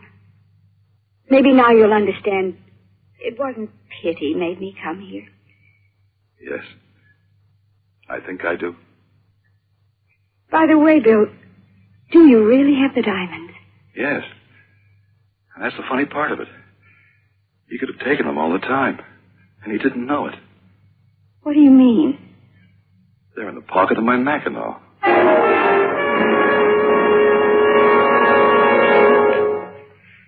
Suspense.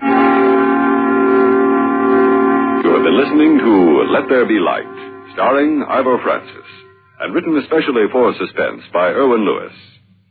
In a moment, a word about next week's story of Suspense.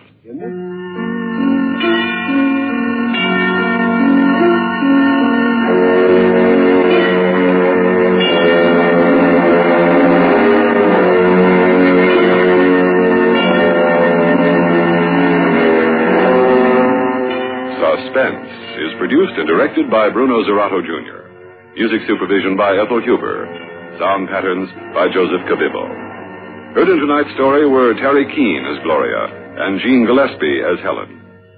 Listen again next week when we return with Brother John, written by Elspeth Eric. Another tale well calculated to keep you in suspense.